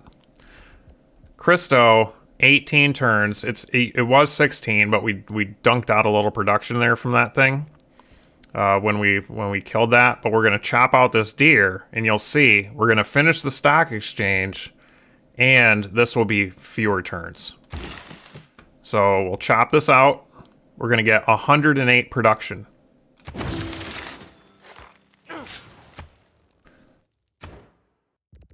17 turns. All right. Well, it only took 1 turn off of Cristo, which is that's kind of underwhelming. I was expecting it to be more like 14 turns, but it is what it is. And also, I want to make sure we need to swap out our cards here. Right now, it's only 105 gold to swap our cards. We're going to do that.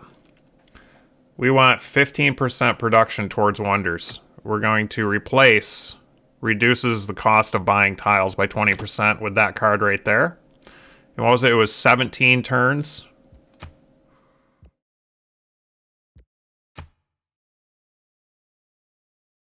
Okay, we got all the just double checking real quick. We got all the cards we need right now.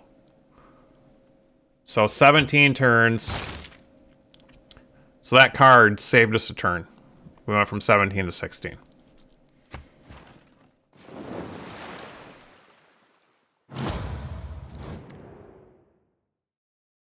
She wants to give us oil and gold for just niter and iron. Yeah, I don't know why I wouldn't take this deal, because we're not guaranteed. We have a desert. We're going to get some oil somewhere, and we have tundra. We're going to get some oil, but believe it or not, there's times where you can end up in a game where you have no oil. You're just out of reach of oil in one way, shape, or form. So we're not using these materials. We'll take her deal. This is a good deal. We got a little bit of oil in the bank, should we ever need it. Did you ever build a castle in the air? Ooh, yeah. Taj Mahal's done. So Taj Mahal is going to give us bonuses, bonus era score, when we build wonders, when we get, anytime you get an era score that's worth 2 or more, you actually get a bonus point from Taj Mahal. Which did not work here. This is only a 1 era score bonus, so it's nothing for that one. But replaceable parts is good because now all of our farm improvements are going to get an additional food, and pastures where we have horses and sheep, they're going to get an additional production. Okay, and it looks like we have Forbidden City is coming out soon. That'll give us an extra card slot, should we be able to finish it. Computer likes to build this wonder, so we might get it, we might not. We'll see. Alright, we just finished our university down in Dansk. And I'm going to be... we're building Christo up here. I almost feel like a 34-turn Statue of Liberty is a lot. If we build a... do we have a good industrial... and we don't really have any good industrial zones here either.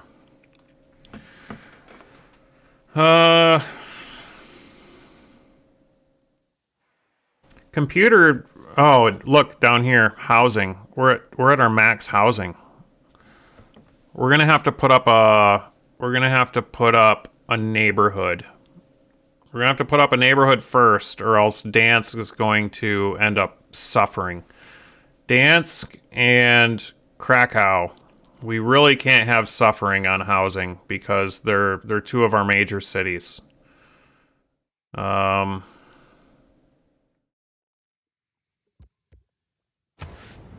much is a neighbor? 10. Ooh, we have really bad production here down in Dansk.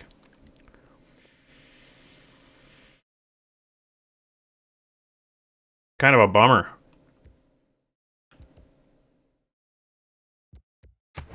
But we'll put up a neighborhood, and we're gonna have to kill something here.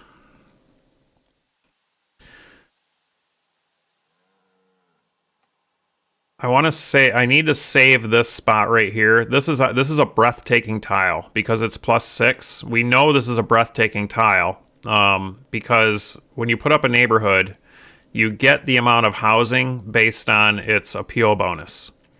So this is like a charming tile. It's an average. +4. This will be a charming +5.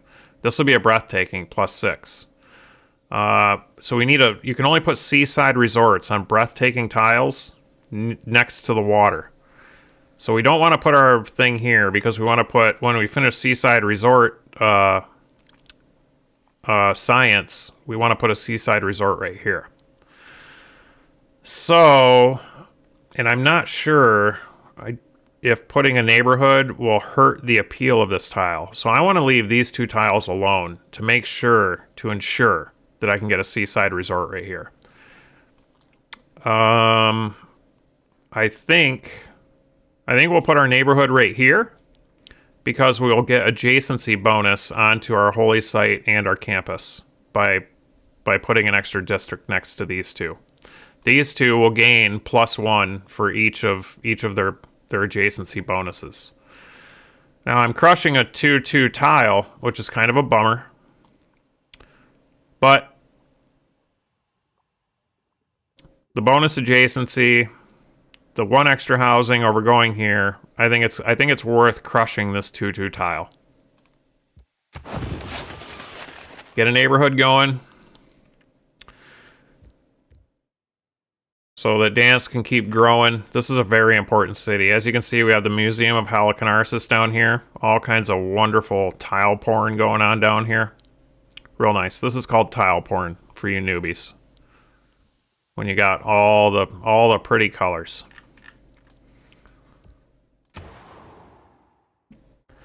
Just finished Taj Mahal. Okay. That took a long time to build Taj Mahal. We'll probably get a coal power plant going because we have coal coming out our ears. Let's get a coal power plant going. Oh yeah, anybody who knows about adjacency, you'll like this. This is a really nice industrial park right here. We're getting all these big bonuses because of this dam right here. And this aqueduct is buffing this. This dam is buffing all three of these. This is some sweet adjacency right here. A 6, a 7, and a 6. Real nice stuff. Our industrial zone is done in Poznan. I think I'm gonna buy the workshop so that we can get right on to building our factory. And then once we get our coal power plant up in here, bam, we're gonna start pumping out silver from Longdong Silvers. And this city is gonna explode with gold. We're gonna be exploding from Longdong Silvers, everybody. Okay.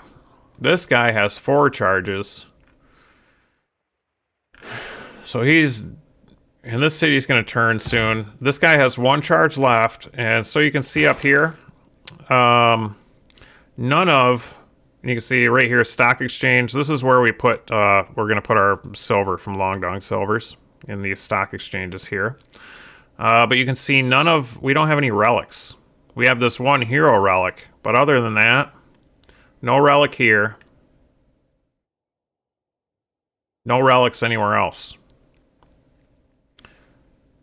I just realized we have religious art up in this cathedral. Okay, we have religious art in that cathedral. When we get more religious art, we can fill in this cathedral. That'll be nice. But once I kill this cultist, we're going to get a relic.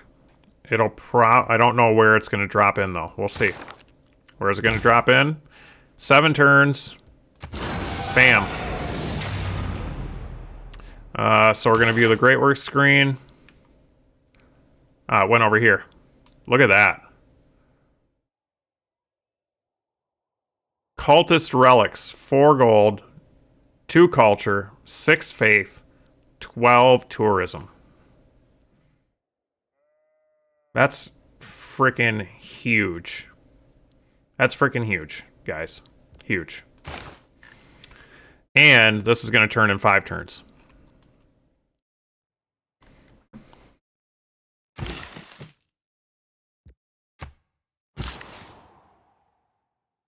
This guy here, I wouldn't mind getting another, that's probably a breathtaking tile. Let's see. Yeah. This is a breathtaking tile, but we can't reach it. Shit. Kind of a bummer. What's this? Charming. I would like to have a seaside resort over here, but 1, 2, 3, we can't reach that breathtaking tile. But once we have conservation, I can build woods. What I'm going to do is, if I build a woods right here, the adjacency of that woods, or at the very least, woods here and woods here, will turn this into a breathtaking tile. And then we'll be able to put a seaside resort right there. Or I could probably put woods here and turn this into a breathtaking tile, put seaside resort right there. Seaside resorts are great for tourism, so they're awesome for your culture victory. And we're going to have those in around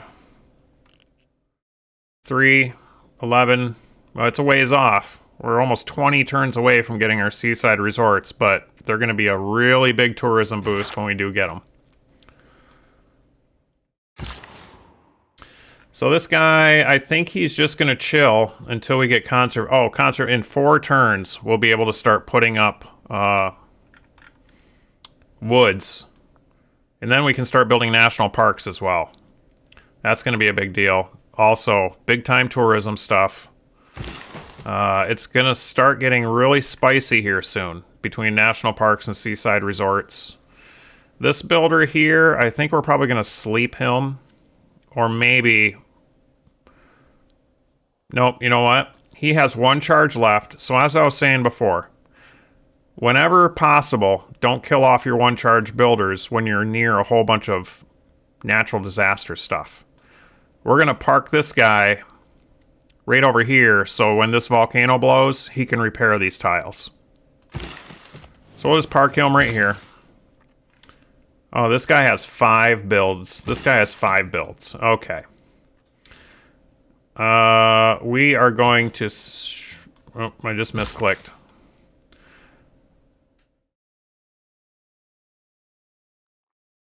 One, two, three. So upgrading this tile won't even help us. I am going to chop this guy, though. I'm going to...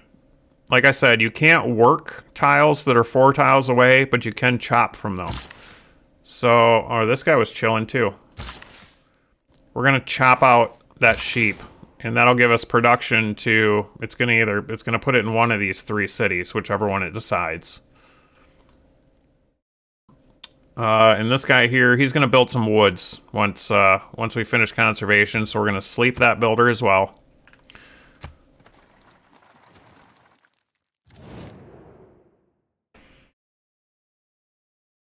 Peter wants that oil that we had. I'm kind of fine with giving it to him because we have coal coming out our ears. So our coal plants are doing fine. And we're going for a culture victory. So more great work is better. We're going to take this deal.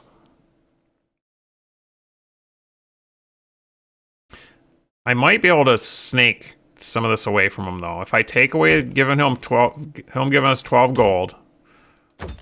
Let's see what we can get. Let's see if we can make this a better deal for us. Nope.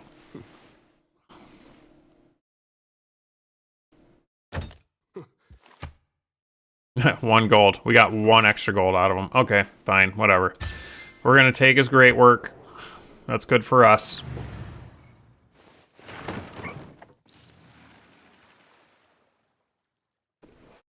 Here, right here. Lods can't grow anymore. Like I was talking about, when you reach housing capacity or food capacity, then your city just flat out doesn't grow anymore. That's why that little line is right there. But I've also been talking this entire series about how this city is a giant pile of crap. It does have a university in it, but other than that, this city is garbage. So I don't really need to pour too many resources into getting this to grow more. I mean, I suppose... No, not really. This is a breathtaking tile. So what will probably end up happening is... I bet all of those are breathtaking. Once I get rid of that mine, that will probably make this tile breathtaking. Ooh, we would be able to almost fit a national park in here. If I put up a few more woods, we might be able to buff this area into getting a national park. We'll see. I'm just going to leave. We're hands-off Luds for now. The fact it's not growing isn't really a big deal. This city's garbage anyway. But it can pump out. Let's see, why isn't it growing? Let's find out. 9 housing for 6. It's growing because we don't have enough food. That's why it's not growing. So adding an aqueduct won't help. That only adds housing. Adding a neighborhood won't help. That only adds housing until we get a food mart, which is way off. So we're just going to keep pumping out theater square projects or maybe build a wonder. Yeah, Hermitage, 40 turns for Hermitage. I mean, It's an option. 40 turns is a long way. I'd rather just have it keep pumping out theater square projects. That's what we're going to do. 7 turns on a theater square. What time is it? I'm yawning over here. 12:05. I told you I'm having a cheat day because I'm extra tired today. I'm already yawning. It's only midnight, guys. I'm going to try and go till 1. We're going to try and get squeeze another 55 minutes out of this day. We're just going to park this guy here on land so that when this volcano eventually blows, he'll be able to repair these tiles. Park him right there. 14 turns on Christo.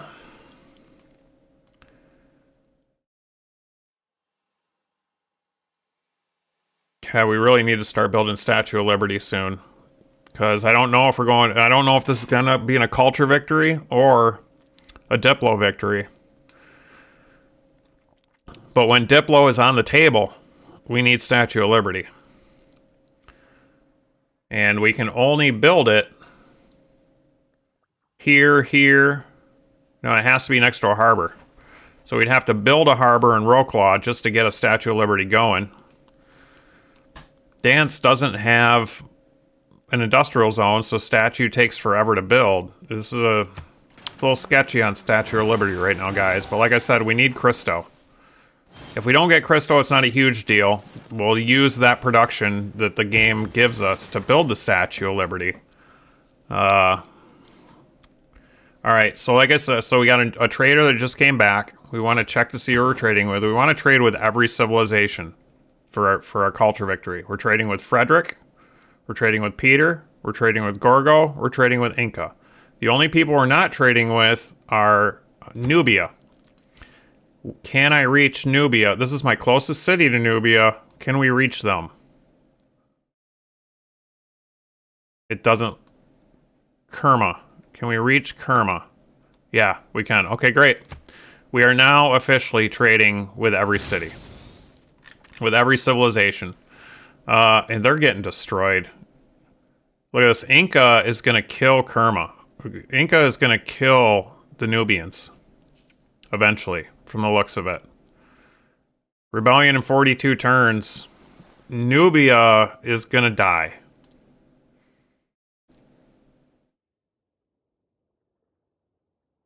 That's interesting. Theoretically, it's hard to explain why, but that's going to make our culture victory more difficult.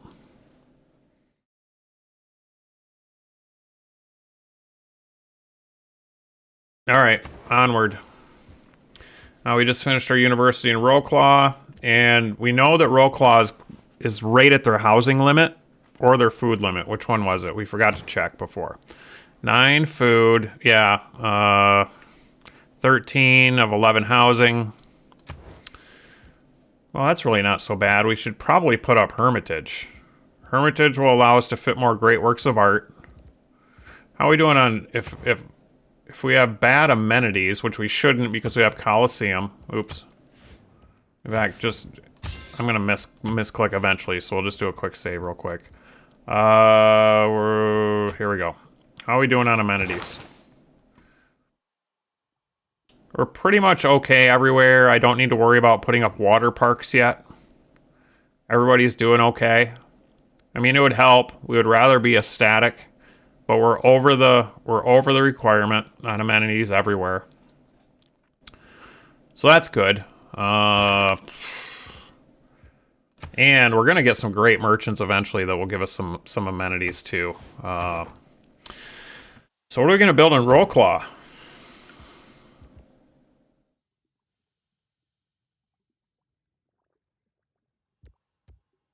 I guess... Maybe we pop up that harbor and then we'll put in Statue of Liberty. Or the diplomatic quarter.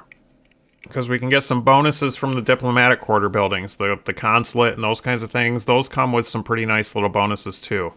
What will we be crushing? Be crushing some pretty nice tiles. If we put up diplomatic quarter. However, it would give an adjacency bonus to this industrial site right here. but we're crushing a massive, massive 6 production 4 food tile. That's not worth it. This little dinky 2-3 tile. But since it's stuck in the mountains, that's okay. We already got those. I would prefer to make this a theater square eventually, so when we need more works of art and stuff. Let's put up the harbor.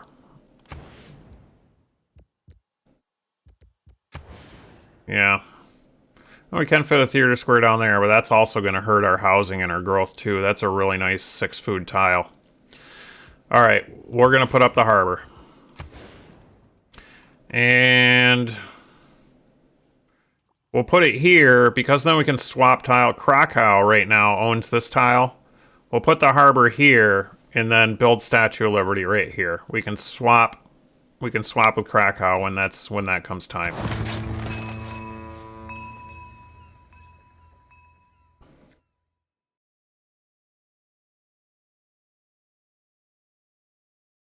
Hey, what's up, super rare mail ENTJ? Glad to have you aboard, brother.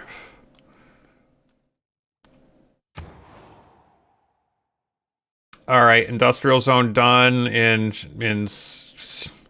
fucking Eastern Europeans, and they're 4 vowels in a row or 4 consonants in a row. Holy shit. Old God Obelisk, we need that next.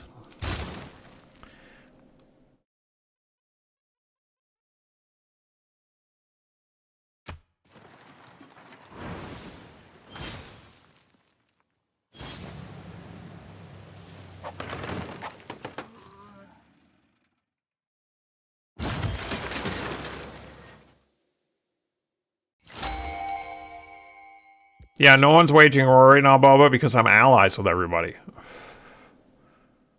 I'm allies with everybody, so we don't have any war problems. Civilization isn't...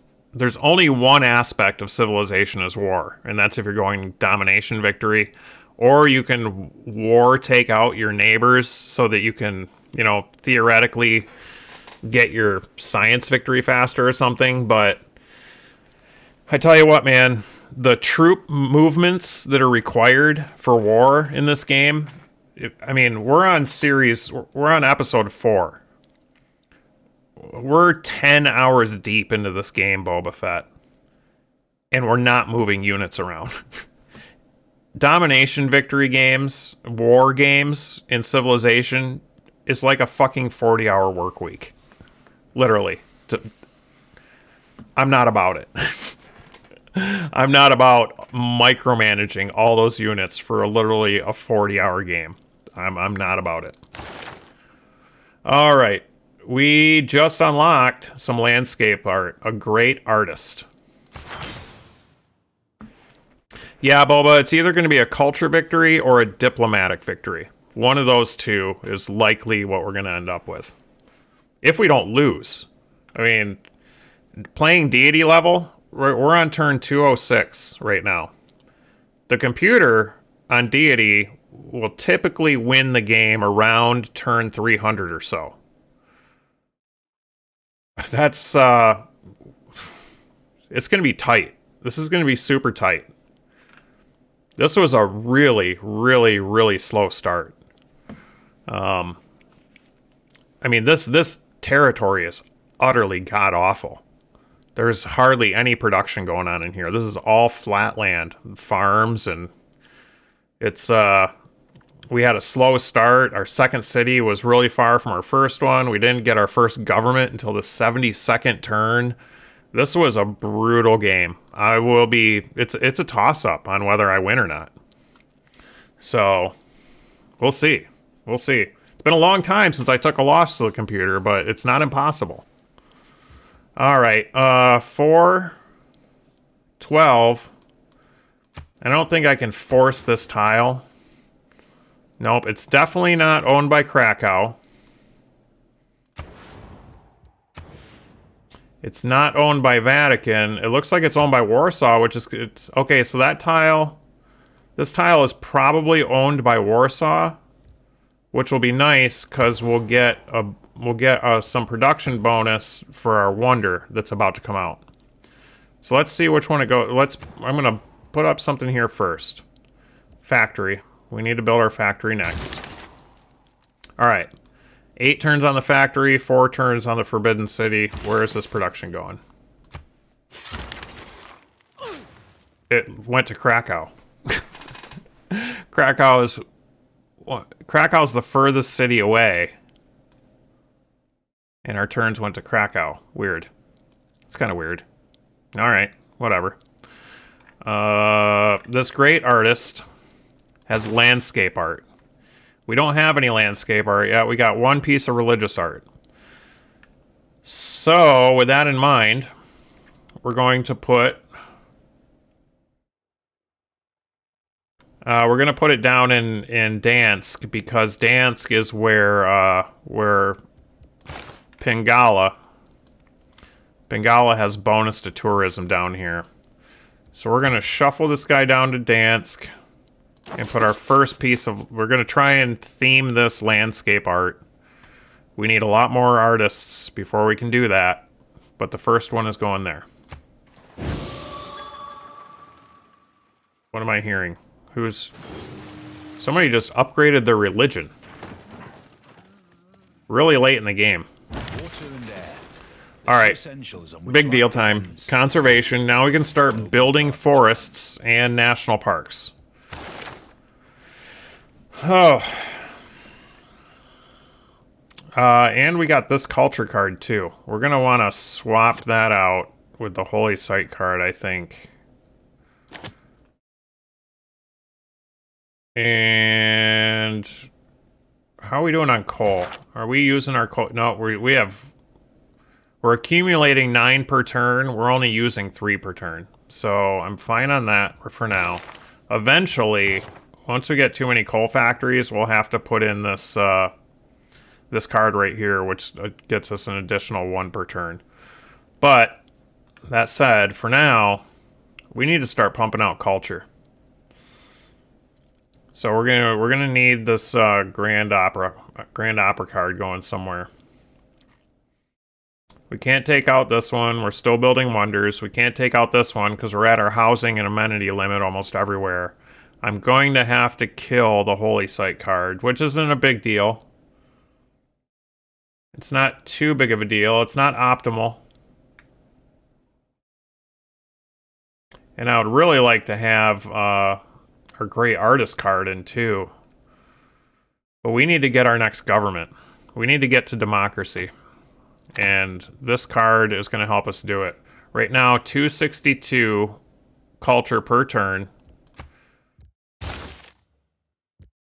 It got us an extra 6.6 culture per turn. Not super great. Not super great.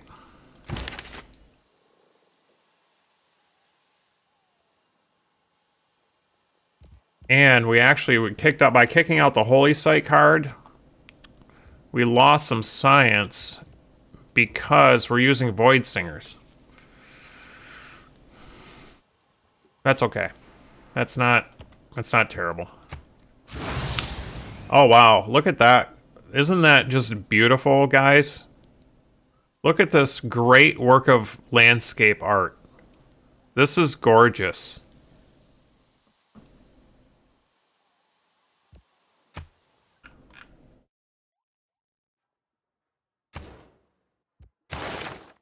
All right.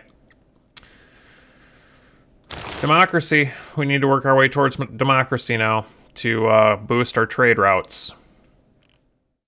And we'll have more cards to work with, you know. Right now we only have 1, 2, 2, 2. But as soon as we finish Forbidden City in 3 turns, that'll give us an extra card. That'll help. That'll help. All right, this landscape artist, we're going to drop a... I don't want to put them all 3 here. We want to theme this. You want to theme your art museums, which means 3 pieces of landscape art, but they want to be from different painters, right? Different artists. In fact, I believe there's a penalty. If I put all 3 from the same artist in here, instead of getting 3 and 8 from each one, it'll knock it down to like 2 and 6 for each one if I put all 3 in the same. So we're going to move this artist over to...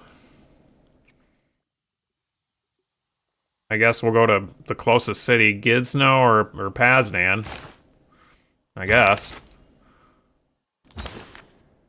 Hey, that's not what I wanted to do. You. Go to here. So we'll put that next piece of landscape art in there. And we finished our Old God obelisk here. We're starting to get up into our...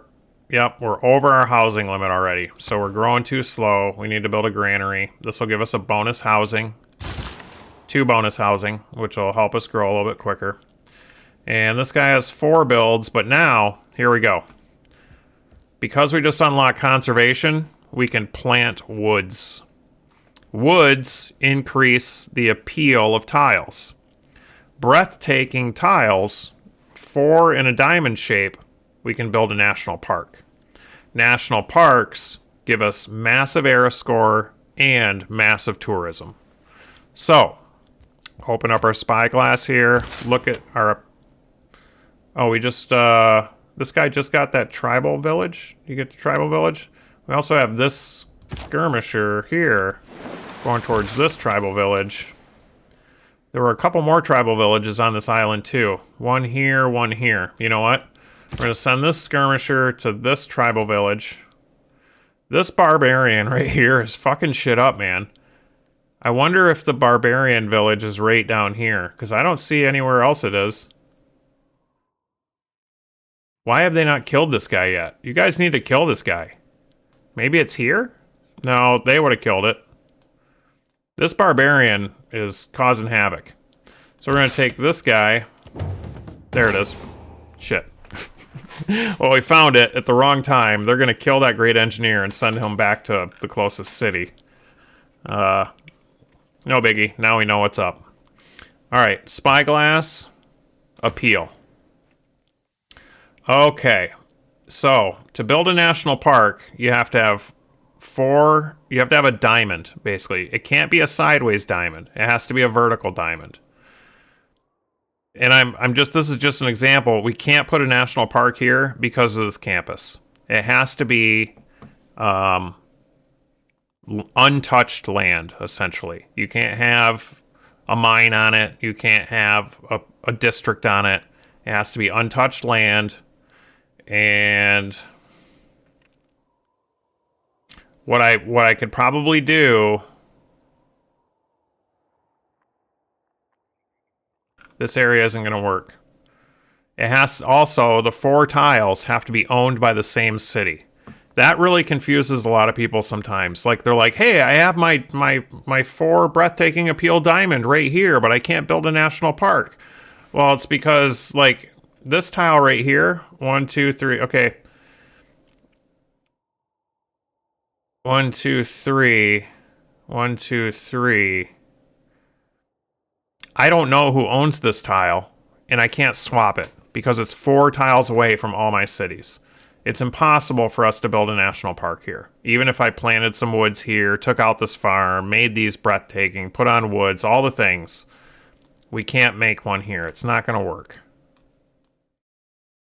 When is this turning? 1 turn. This place is going to turn into a free city. Over here, breathtaking. Breathtaking.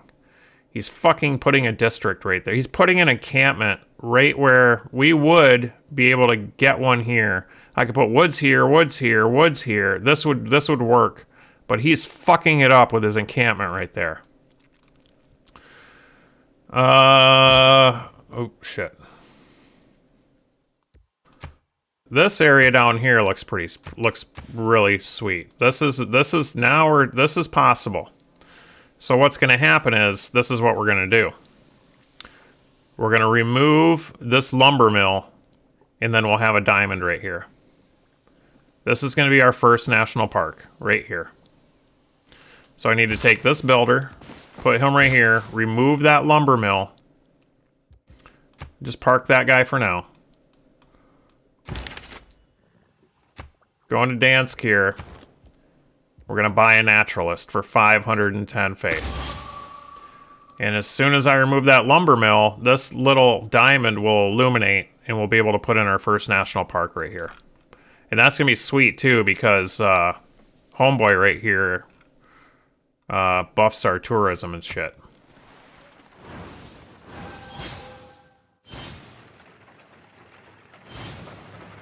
Boba asks, more points for park near the water. Do you earn tourism revenue for them? The ones that we build next to water are called seaside resorts. I'll show you. We're going to open up right here. Once we finish the radio technology, we'll have seaside resort improvements. They can only be built on a breathtaking tile next to the water.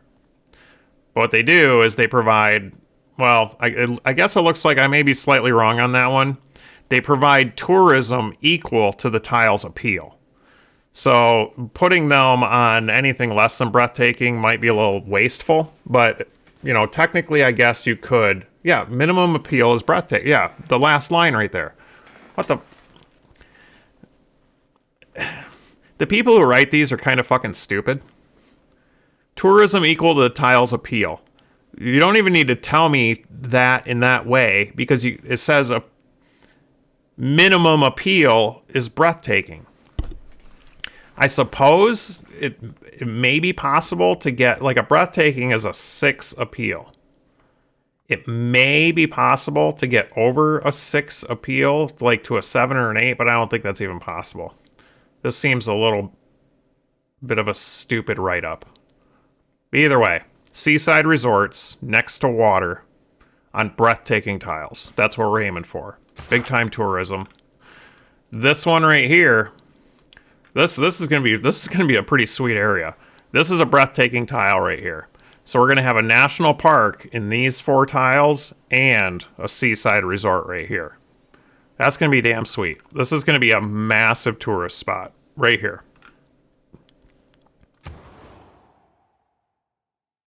All right, power plant's done. Hermitage. Hermitage is nice because we can put overflow art. It holds 4 great works of art and gets us artist points. The zoo would be nice. In fact, maybe I'll just buy it. +1 science to each rainforest and marsh. Do we have any rainforest or marsh tiles around here? It doesn't look like it. So building the zoo here might be kind of silly. It will add extra amenity to any city within 6 tiles of the city, though, if I do put a zoo in here. 1, 2, 3, 4, 5. Yeah, they'll get it. 1, 2, 3, 4, 5. Krakow will get it. This would actually would be a really nice place for a zoo. Lutz will get it.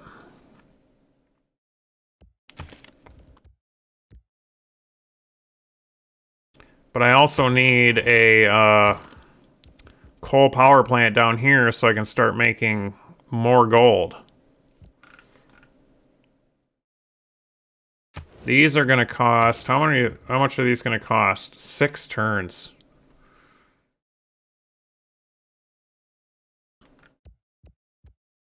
And the coal power plant is only 4. You know what? We're just going to straight up build this coal power plant. 4 turns, then bam. We're going to start building... we're going to start mining silver for Long Dong silvers. And then this city is going to be a massive gold mine of a city. Over here, we're going to buy our zoo. So let's see what this does. We can go over here to city status. Basically, all of these are 2 above. 2 over. Well, this one's 1 over. Vatican City is only 1 over. 2 over, 2 over, 2 over, 2 over, 2 over, 2 over, 2 over, 2 over. As soon as we buy this zoo, though. Bam. We probably need to wait a turn. Next turn... Oh, this was 3 over. we probably need to wait a turn before it will kick off on those. But now we're going to put in the Hermitage. Oh, we gotta crush that guy? What's the requirement for Hermitage? Must be adjacent to a river. Well, I'm just gonna flip out this tile right here. So we swap so that we own this tile. Bam. But at the same time, I'd like to put Ruhr Valley. Ruhr Valley is a really nice industrial wonder. Oh, then I'll be able to build Ruhr Valley on one of these if I need to. Okay, so we're gonna put Hermitage right here, and that will help us with culture. We'll get more spots for great works of art and more great artist points. Harbor is done, so we can start putting up our Statue of Liberty if we want. That's what I think we're gonna do. We're gonna start building Statue of Liberty. We'll buy the lighthouse and the shipyard with gold. 17 turns for Statue of Liberty. It says I can only put it here, but that's because Krakow owns this spot. What we can do is we can swap this tile with Krakow, and now I can build it here. Karma's Pimp, I know you've been getting into this game a little bit. The swapping of tiles is something you'll really want to take note of, because a lot of people get confused. Why can't I build it there? Why can't I? Well, usually it's just because you need to swap a tile from a different city. So we'll get Statue of Liberty going. This will help us work towards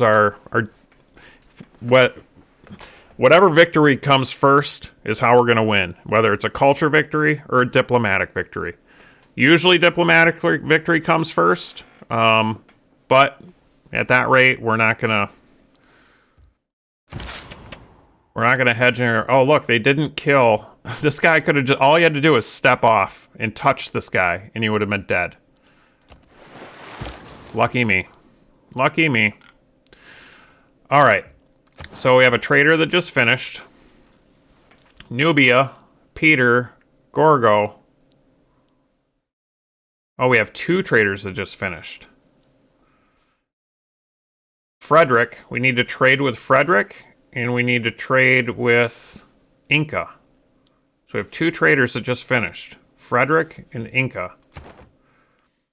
I want to keep trading with Frederick out of Gizno so that I can build the Hermitage faster. I'm not too worried about the AI building Statue of Liberty. They almost never build Statue of Liberty. They do, of course, but it's not very often. I want to trade out of Gizno with Frederick. Oh, and here I was talking about this earlier with trading hubs. So right here, I can repeat the route with Heidelberg, but I don't necessarily want to do that. Heidelberg now has a trading post. So whenever a trader passes through Heidelberg, it's extra gold. So I want to trade with Berlin or Aachen. One of these two. Whichever one gives me more. Berlin, 23711. Aachen, 33711. So we're going to trade with Aachen because it's actually 1 extra food. It takes 2 extra turns, but screw it. That's who cares? We want to trade with Aachen because it's a better deal than Berlin. And then we're going to have, oh, look at this. So here, this guy already tells us we're going to build a naturalist right here while we can see it. Naturalist. And we're also going to build one over here where we can see it. We're going to build a naturalist here. We're going to have 3 national parks here any minute. This builder, as soon as he takes out this lumber mill, there will be this diamond shape will appear right here. But I have to wait a turn to kill this lumber mill first. So we'll just move him right next to it. Oh, this guy, he was supposed to go up here. And we're going to put that great work of art in there. Oh, that's a little bit nicer than that other blob.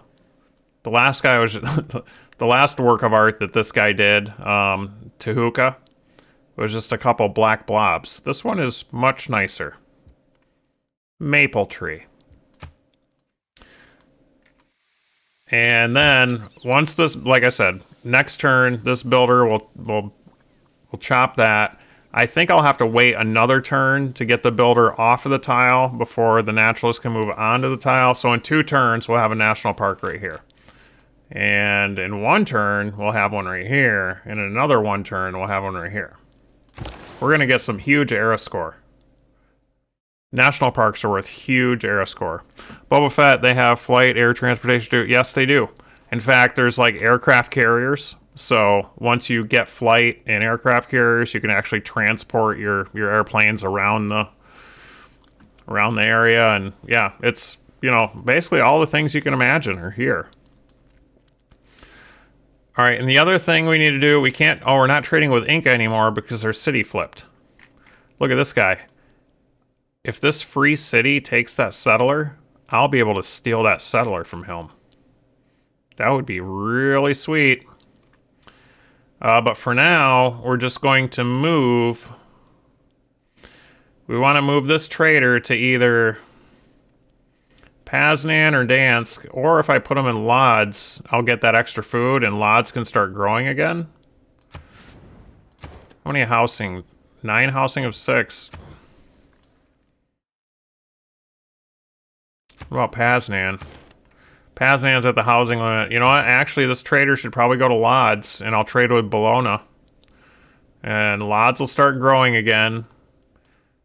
And I need more housing for Paznan and Dansk. So, move this trader down to Lodz, and we'll start trading with Inca. This guy needs to wait a turn.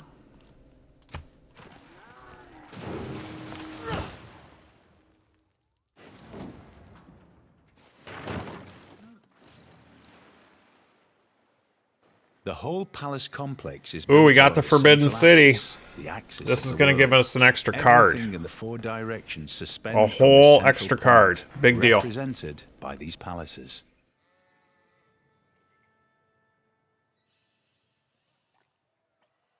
A whole extra card is a big deal. And a city reached 20 population for the first time in the world. We have a 20 pop city somewhere, guys. Krakow.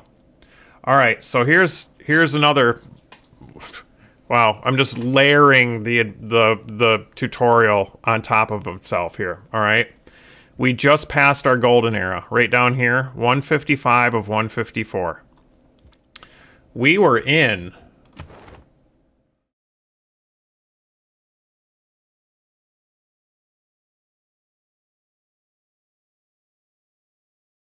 Oh, we're currently in a golden age. For a minute, I thought we were in the dark age or something, but anyway, okay.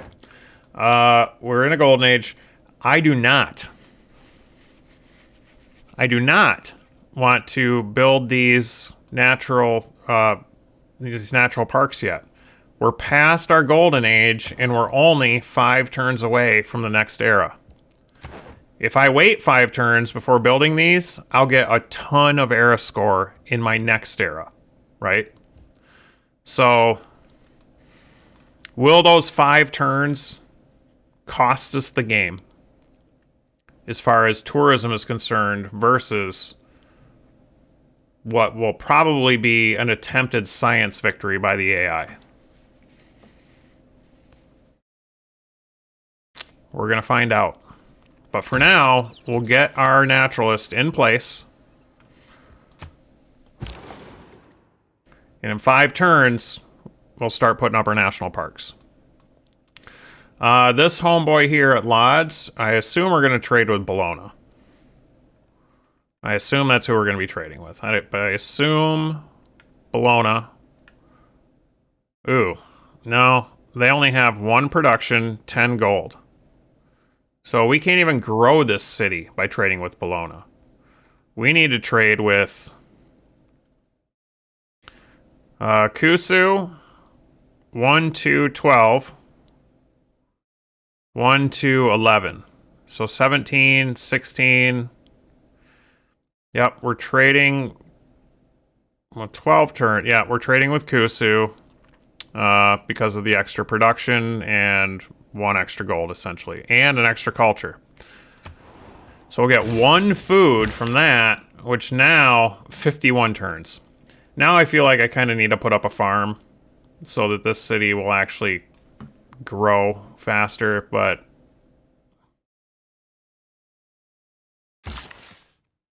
all right, so here we are. We kill this lumber mill. And now this can be a national park. We'll be able to put this naturalist here. I'm going to move this builder back up here, put a farm on Luds so that this will actually grow faster than that. Again, I've been saying it all series. This city is a pile of garbage, but we may as well. May as well, right? Warsaw just completed the Forbidden City, which means we have an extra wild card. One of the best wonders, because it gives you an extra wild card. And like I was saying earlier, well, bam, great artists. We need artists, art, and more art if we're going to get this culture victory. Fly Guy, you weren't here for my admission earlier. Cheat day. I'm on a cheat day today.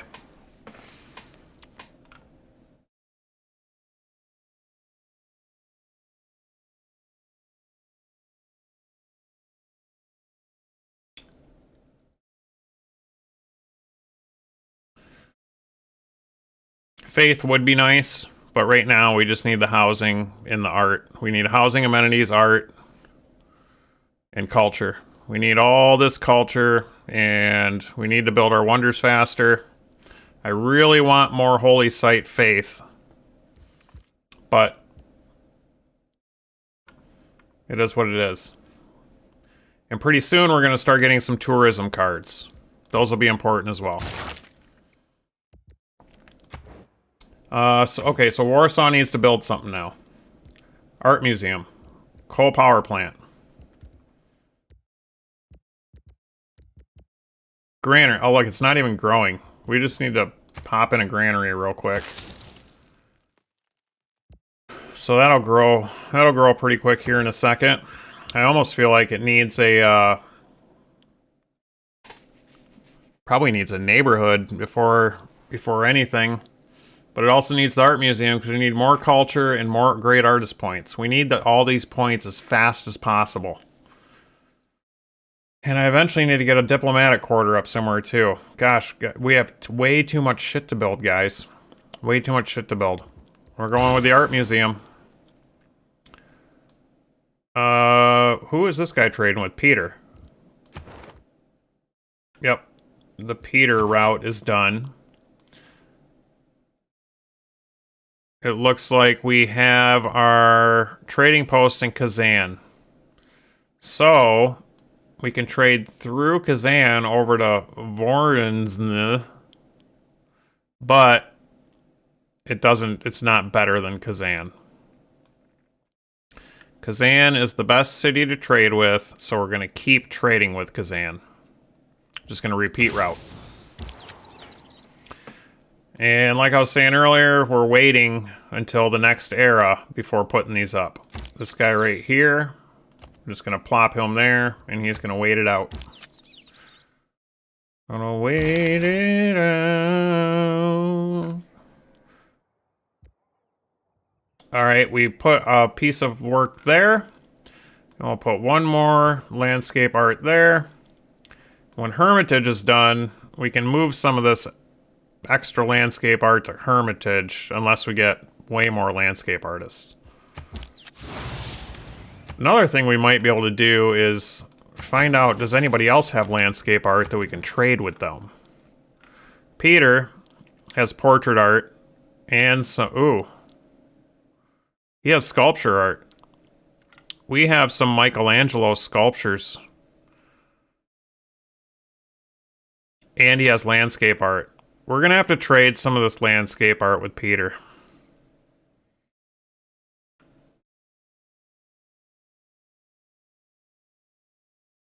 I wonder once so what's going to happen is need to remember once our alliances burn up and we need to renew our alliances, that'll be the time when my amenities fall off, and usually I ask the AI for gold. I give them an alliance, some amenities, and they give me a bunch of gold. But on the next one instead, I'm going to give them an alliance, amenities, and we're going to take their art. That's going to be the play, and that is going to happen in 3 turns. Gosh, what time is it? It's 15 minutes to 1, guys. Oh boy. Oh boy. Oh boy. By the way, all night long, not a single drop frame. The new hardline. Fuck yeah, baby.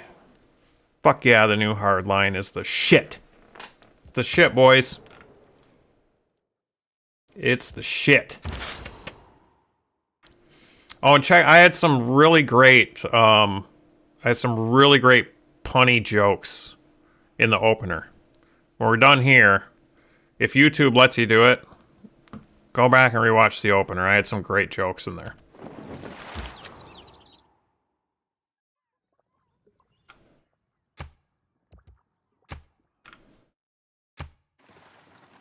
Hey, what are you doing? What are you, okay, he left. Okay, good. Good for you. You left. I don't want this builder to get snatched by this free city here. If you can walk away from a land, Alright, flight. We got flight, which gives us tourism on all improvements that provide culture. That's huge. We just went from like 80-something culture to 124. That was a huge jump. And we unlocked a great person. A great writer. We got more great works of writing here. And look, we got all kinds of amphitheaters to put great works of writing in. We'll send them down there. dreams. We just finished our granary here. Time to put up a workshop. It looks like we're going to be at our housing limit soon too, but we'll pop up a workshop and then we'll worry about neighborhood or something like that later. Alright, this guy is going up here. This naturalist is going to park his ass right here. And in 4 more turns, we're going to build... This is like, literally, guys, this is... The first one's worth 5. Everyone after that is worth 4. That's 13 era score. Just... We're going to have a bonus 13 era score on the first move of the next era. That's massive. We're Golden Age. We're guaranteed Golden Age for the next era. I mean, these won't get us there, like, immediately, but it's all over but the crying. And now, this guy right here, as soon as I step here, the scout will definitely kill him. But I don't care because I have this skirmisher going up here to get these. So, we just got a boost on siege tactics, which is something we don't need. It's an old science technology. That sucks. I was hoping for something way better. Oh well. Bug it. I only understand friendship. All he had to... The AI is so stupid, guys. The AI is just... Sometimes I wonder why deity is deity. Production towards settlers, pillaging, great general points. Okay, Scorched Earth didn't get us any cards. All this scout had to do was touch this great engineer. But he didn't. Silly. Like Settle that writer. And we got another great person. Ooh, what's this? Triggers the Eureka moment for computers. Nice. We need well, again, we reviewed this earlier. Computers allows us to build flood barriers. Flood barriers are usually pretty important if you have coastal cities. However, we have like 1 or 2 coastal tiles in our entire civilization that are in flood zones. So that's not really too big of a deal. I almost But the other nice thing about it is lets this city build one more population district than it's allowed, which is a pretty big deal. A bunch of our cities are basically at their growth limit, and it's going to be hard to make them grow more. And once you build too many districts, you can't build more districts until you get more population. So for our civilization, this normally I would consider passing on this great engineer. But we're at our housing limit in so many different places that this is actually a good one. This is actually a good one to get. Oh, we got another great we got a great musician too. All right. Well, we haven't even built any recording studios yet or broadcasting centers, but we're already getting great musicians, folks. That's Oh, and that got us the Cahokia. So now, look at this. We have 7 envoys in the bank. Oh my god. All right. Well, we're going to take Susan. No, we're not. In a few more turns, once we get to the next era, we'll take suzerainty of Cahokia. That'll get us even more era score. Because we haven't suzed Cahokia yet. Wow. We're starting to maybe run away with this a little bit, everybody. Hopefully. Oh, man. Patucci is getting ready to launch his Earth satellite. He's going to be our player. That's what we're going to have to worry about. We're going to have to worry about Patucci. I'm probably going to not ally with him. We're going to not ally with Inca because I need to start sending spies. Let's see. Right here. See this thing right here? He's about to launch an Earth. He's about to launch a rocket from his spaceport. He's working towards a science victory. He's going to have a science victory at about turn 300. Oh, he's producing a spaceport there. Okay. So he's not quite ready to launch yet. He just has unlocked Earth satellite. All right, well, we have maybe an era before we have to start worrying about him. But that's not good. He has a huge civilization. Patucci, the Inca. The Inca are killing it. They're killing it. Big time. We might lose to the Inca. We might have a 20-hour series where we end up losing to the Inca by like 5 turns. That could happen, everybody. Lodz growing in 11 turns. I guess we'll put up Beloshi. We'll put up Beloshi. It's going to take 28 turns, but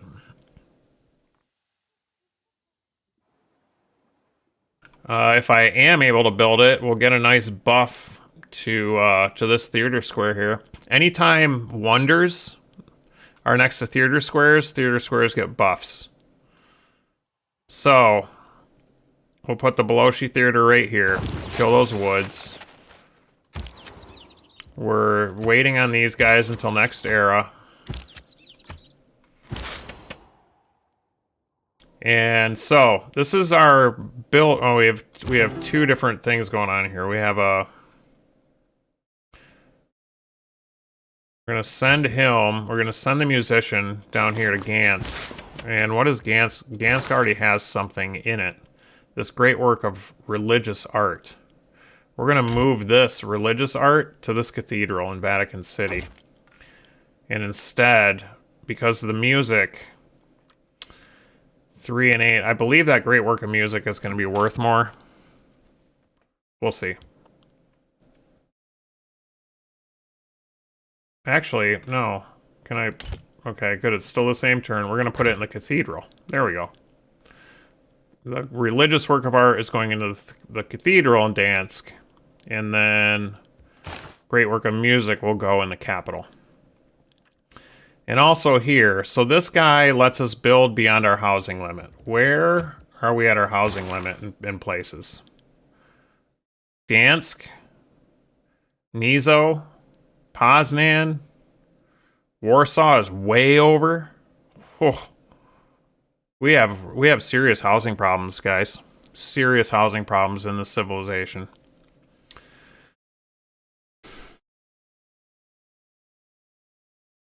Poznan's pretty much done. That's just going to be the gold city. I'm just going to be popping out silver from Longdong Silvers in Poznan. I'm not really too worried about that. Warsaw, however.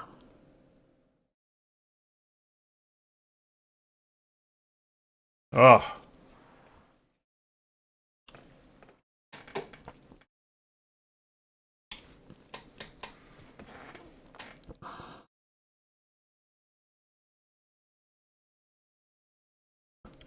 Gizno, how many is... Gizno can still fit one. Warsaw can fit another one. I might want to sit on this guy. No, Warsaw, yeah, Warsaw can fit. Vatican City can... I'm going to sit on this engineer, I think. Eureka for computers and population limit. I don't really need to use this guy right now, I don't think. At population on 12 turns, we're going to be able to put stuff in Poznan. But like I said, it's not going to really matter because we're going to be building... Yeah, all right. Poznan it is. We got 2. Since we built the Museum of Halicarnassus, all of our great engineers get a bonus charge. So we'll do Poznan and maybe hold him until we really, really need it.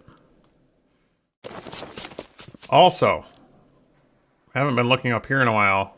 Crystal Renditor is done in 6 turns. I'm still sweating this. AI builds this all the time. That could get snatched away.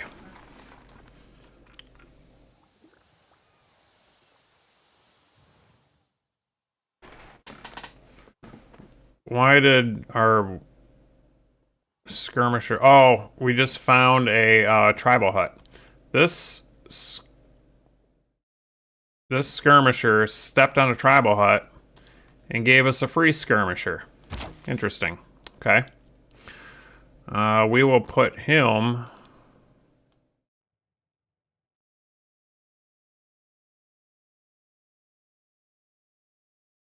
We'll get more loyalty pressure onto Bologna, I guess, if we put him in Bologna. Anytime you have a unit in town, it adds loyalty pressure. So, I guess that's that. We can't get... I think we determined that we don't have enough appeal.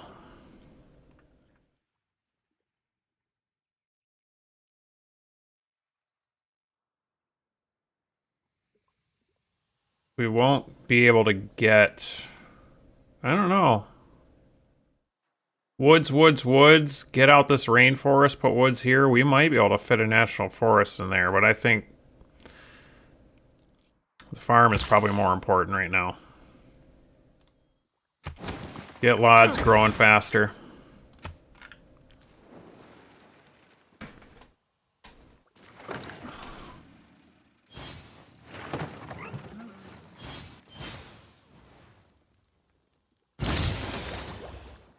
Advanced flight is advanced. Probably because we got a tech boost from something. Alright. Now in this city, we're going to make it bigger. And we got computers, closer computers. Yep. We're gonna start making some silver and Longdong Silvers here.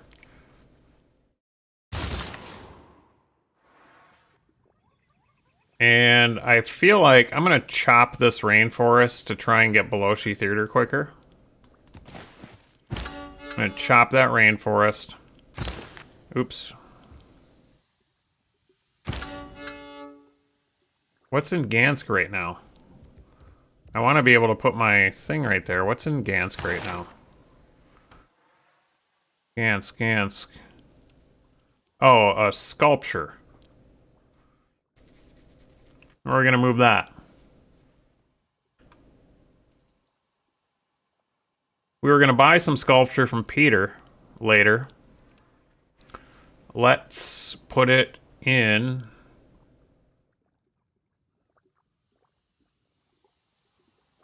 I guess it doesn't really matter. Let's put it in Krakow. And then we'll put our great work of music right there. There it is. 4 culture, 8 tourism for a great work of music.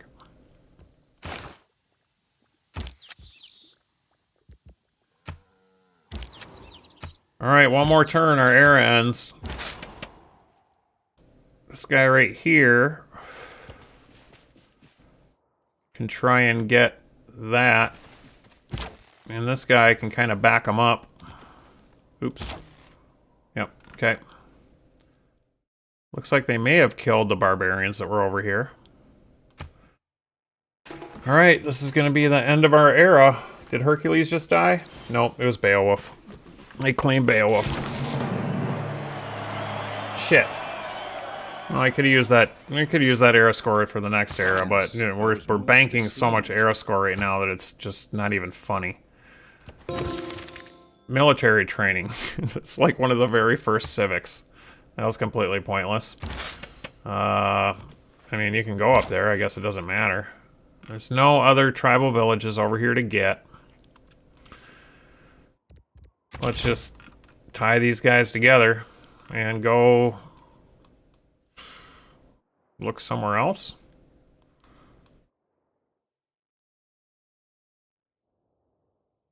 I don't know. This is kind of pointless. This is just wasting turns and time at this point. This is probably all ocean, but go down there and look. Alright, one more turn. Alright, we got this guy who needs to, we'll just drop that other great work of music in Lodz here. Just to get it out. Okay, here we have to renew all our friendships and our alliances. Inca. I have to worry about Inca space race. I mean, he's not smart. See, here's the thing. The one good news about deity science victories is they're usually not smart enough to speed up their exoplanet run at the end of the game, and that's a 30-turn run. I am going to ally with Inca for at least one more era before I start sending spies at them and stuff. Because if I don't ally with them, I mean, I could friend them and start sending spies. You know what? Maybe that might be the play. We have to play this safe. I'm just going to not ally with Inca. It's kind of a bummer. We'll lose some trading value with him. We were getting trading value with him. It was only one piece of food trading with Lodz. I guess it's really not that big of a deal if we don't ally with Inca. But we definitely need to be friends with him.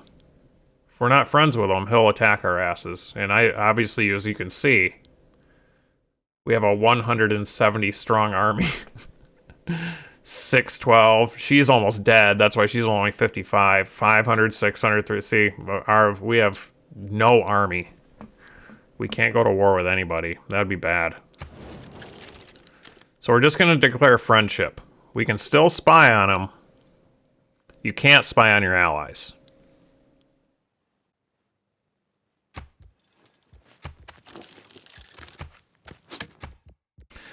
So we'll declare friends with everybody first.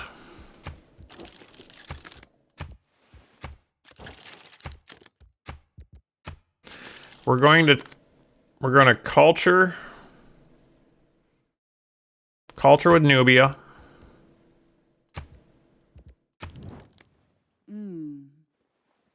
And does she have anything that we want? She doesn't have anything that we want. All she can do is give us money.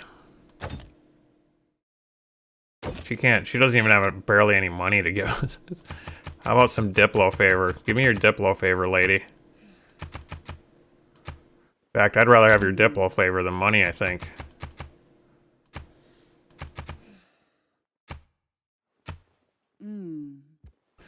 Alright, so we have a cultural alliance with her. I'm going to save this piece of silver because I want Peter's great work of arts.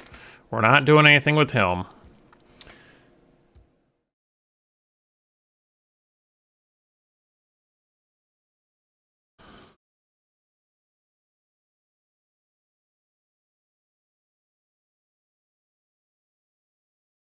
Fly Guy says I have this tab open about video game preferences for MBI types.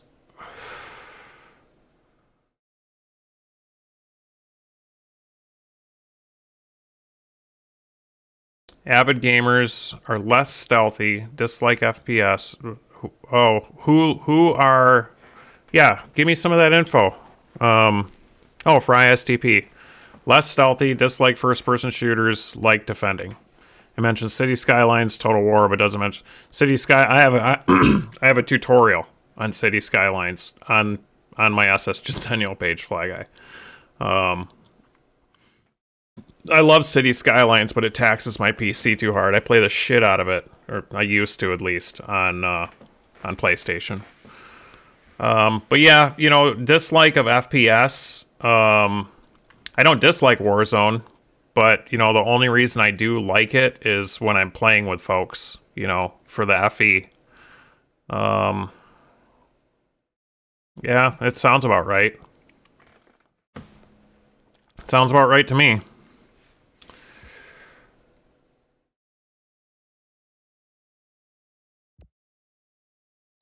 Let's see. Peter, we need your great work of art. And we're gonna do a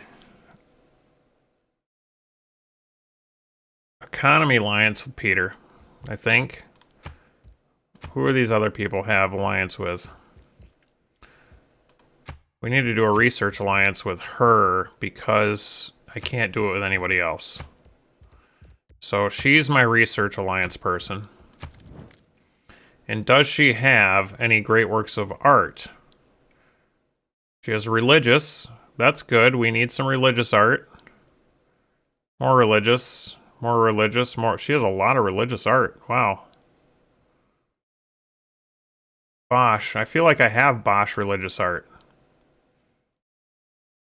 Greco. Rublev. Bosch.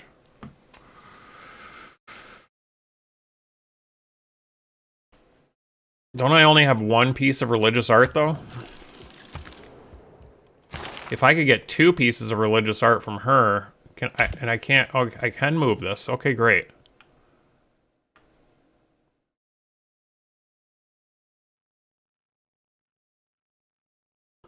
I have 1 piece of religious art. I can't move that for 4 turns.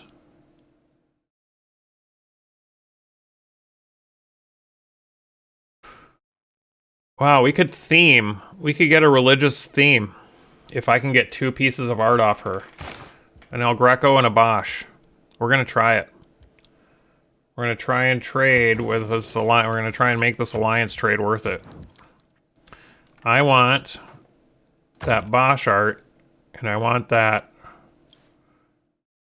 Oh, she has 3? Do you have a... Oh my gosh. Bosch. Bosch. Bosch, El Greco, Rublev. She has a theme. I need to get her Rublev art. So that she can't... That 1 piece of Rublev art is allowing her to potentially get themed. I need to get that from her. Okay.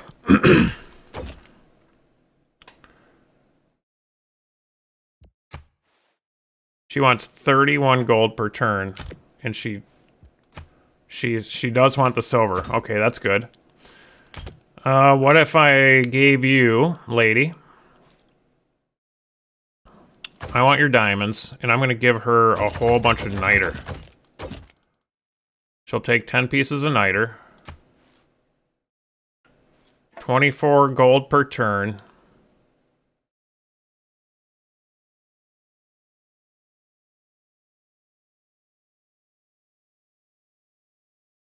Yeah, we're going to be able to theme an art museum in 4 turns. I want to be able to move that landscape art out of... All right. All right, this will get a little tricky in a minute, but that's great. Great news for us, everybody. Great news for us. Peter.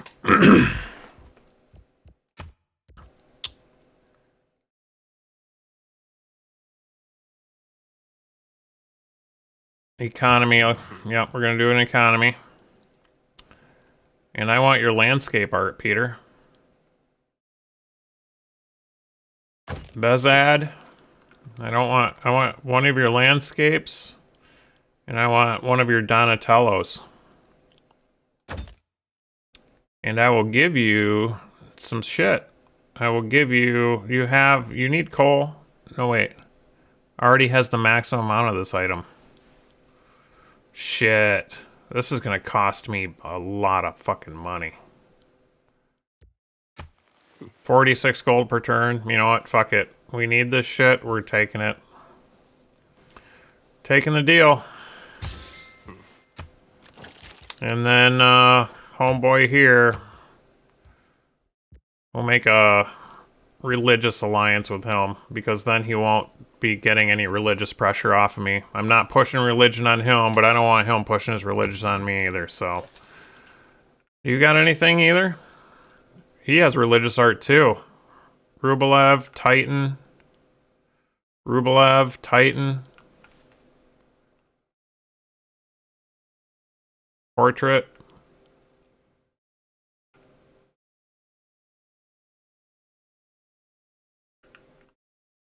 I'll take one of your Titans, bro.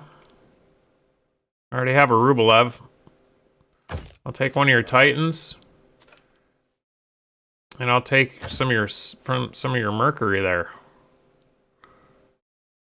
And I bet you'll want some coal. Want some coal?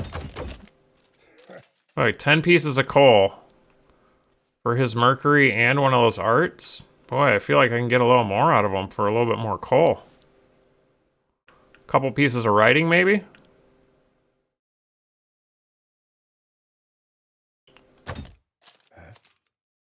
Or that heroic. That heroic relic would be pretty sweet, too. No, he's not gonna... He doesn't want to give up that relic.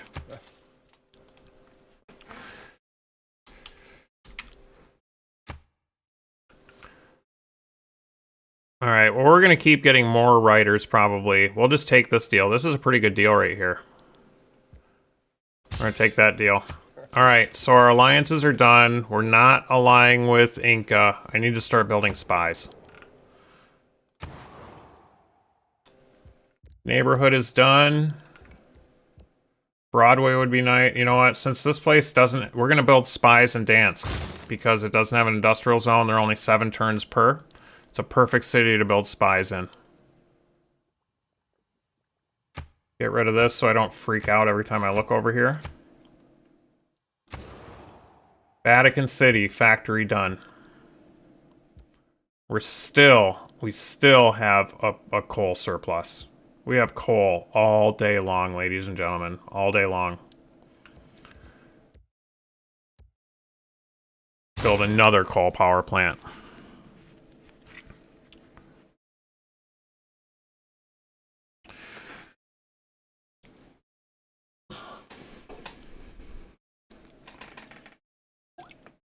Why would ISTPs dislike FPS, Fly Guy? You know, I don't know if I can think of any specific thing, but like when I play Fallout, I use VATS a lot. I basically always use VATS instead of shooting normal.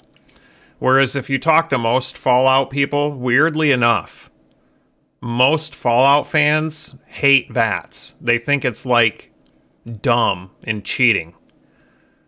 But to me, VATS is...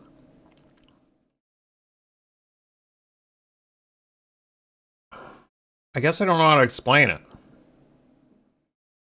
I don't dislike FPS, but it's almost like less strategy. Like, even using VATS has... Yeah, it does, Boba. VATS has its use. And it's almost like VATS can be strategical.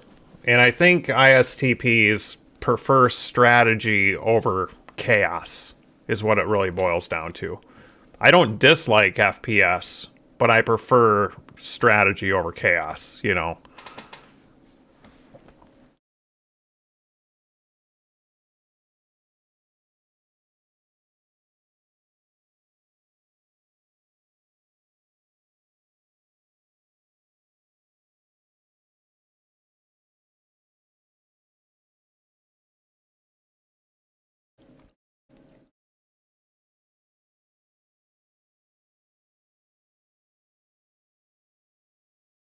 Yeah, and you know, it's like shooting ghouls in the leg, or any fast enemy. If you shoot them in the leg, it nerfs their speed. And with ghouls, you can shoot their leg right off, and they just lay there on the ground. You know, so VATS is awesome for again, in a strategy sense. I'm always shooting enemies in the legs, and VATS is perfect for that kind of thing. Or if you're looking for like a one-shot headshot, another reason to use VATS. You know, if you have like critical damage multipliers, and you know, there's so many things in the perk tree that you can take advantage of. Critical damage multipliers, all kinds of stuff that you miss out on when you're not using VATS. You know, so it's like another good one, Boba. Like if you have a swarm of ghouls, you know, 6 ghouls coming at you from 4 different directions. You click on VATS, it slows down time. You know, you can take them out strategically rather than just, you know, it saves on ammo. There's a whole bunch of strategy that goes into using VATS that I think a lot of people completely overlook. It's fun. I love the VATS system. I absolutely fucking love it.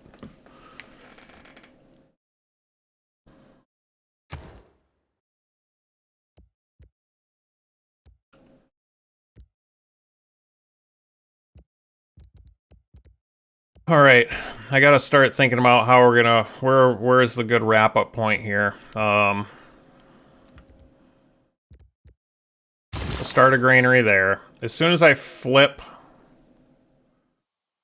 you know what? We're not gonna flip to the next era. We'll save at the end of this turn. We're gonna chop that. Next era. We're gonna just wait on this guy. I'll worry about him later. This builder right here, who do you get kicked out? Oh, I need to get open borders with douchebag.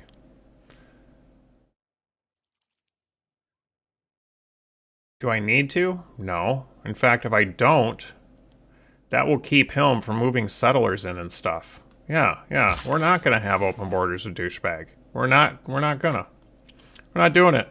Fuck off, bro. Alright, so this is it. This is where we're going to save and stop. This is where we're saving and stopping for the night. In 7 turns, we're going to have Seaside Resorts.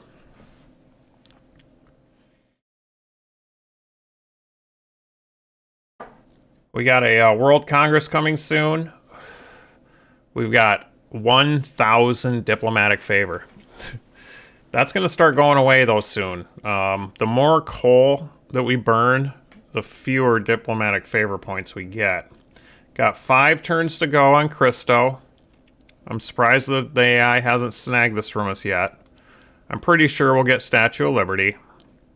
This is kind of a toss-up. Hermitage is kind of a toss-up. They like to build that.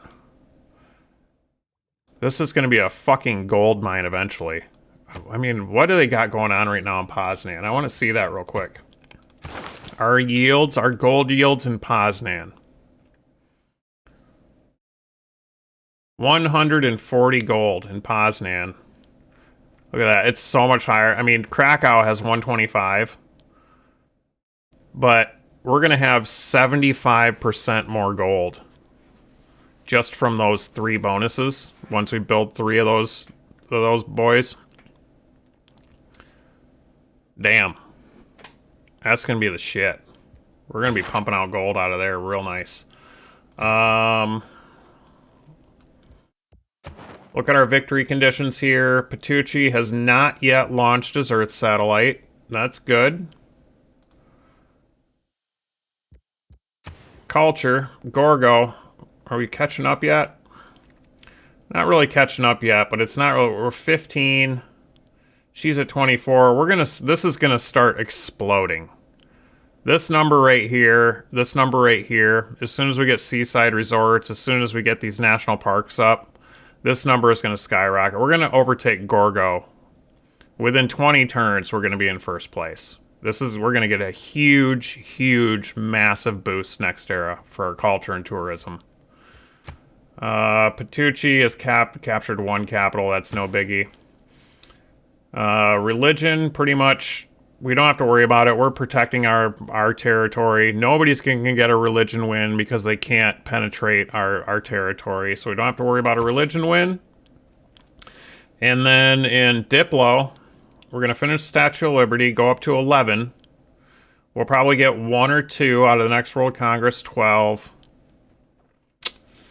Yeah, so building spies and pillaging the Inca's spaceports. We should win this game. It's probably going to be a culture victory as long as we can keep Inca at bay by pillaging his spaceports with our spies. Boba asked, does hating Preston Garvey make one racist? No, Boba, everyone. Everyone hates Preston Garvey. Probably not. I don't know if Karma hates Preston Garvey yet. I don't know if you guys know, but Karma just started playing Fallout. Fallout 4 at least. Karma, do you have a Fallout 4 experience? Okay, so you know who Preston Garvey is. I don't know a single person. I've been frequenting Fallout groups and forums and discussion and chat for 10 fucking years. However long Fallout 4 has been out. Damn near 10 years, right?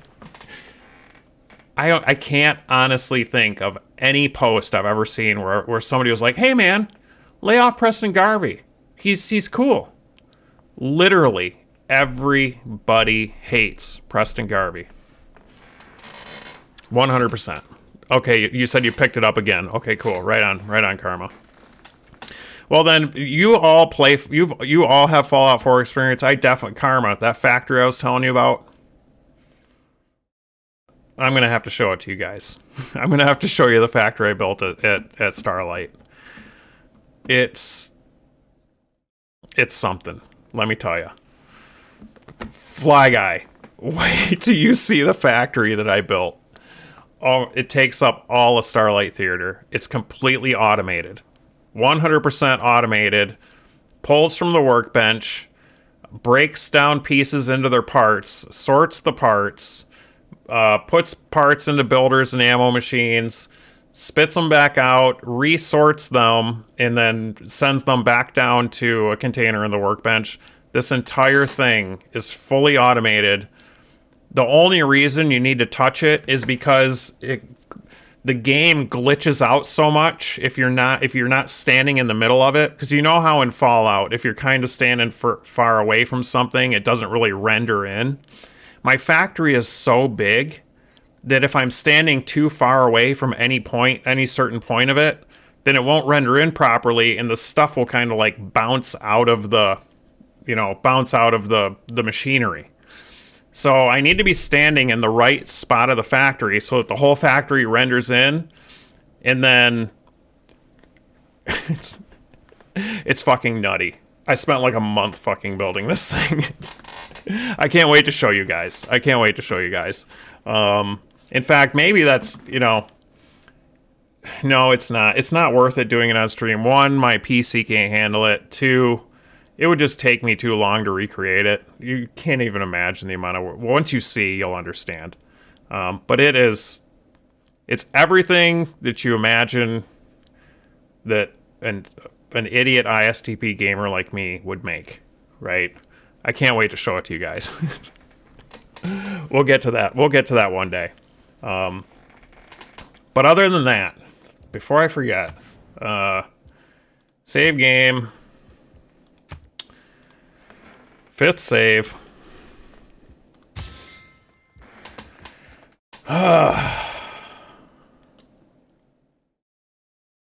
Wow. This feels a lot more epic than it really is, because we're doing it in like 2-3 hour chunks at a time, and I'm talking through half of it, but man, this game has been freaking long, epically good. We actually have a fight on our hands with Inca. What a good game. What a good game. And I'm really glad that you guys have been hanging out for this. As always, I love you guys. I appreciate the shit out of you. You're all my brothers. Benjamin, too, I know you're back there somewhere. Congrats on the first deity win, brother. And, yeah, I'll see you guys sometime within the next couple days. I don't plan on going... You know what? Now that I got the fiber in, I might try out Warzone tomorrow or something, or the next day. But, again... I'm gonna try and get right back into this as quick as we can so we can finish up this game. Once again, thanks for everything. I love you. I'll see you on the flip side.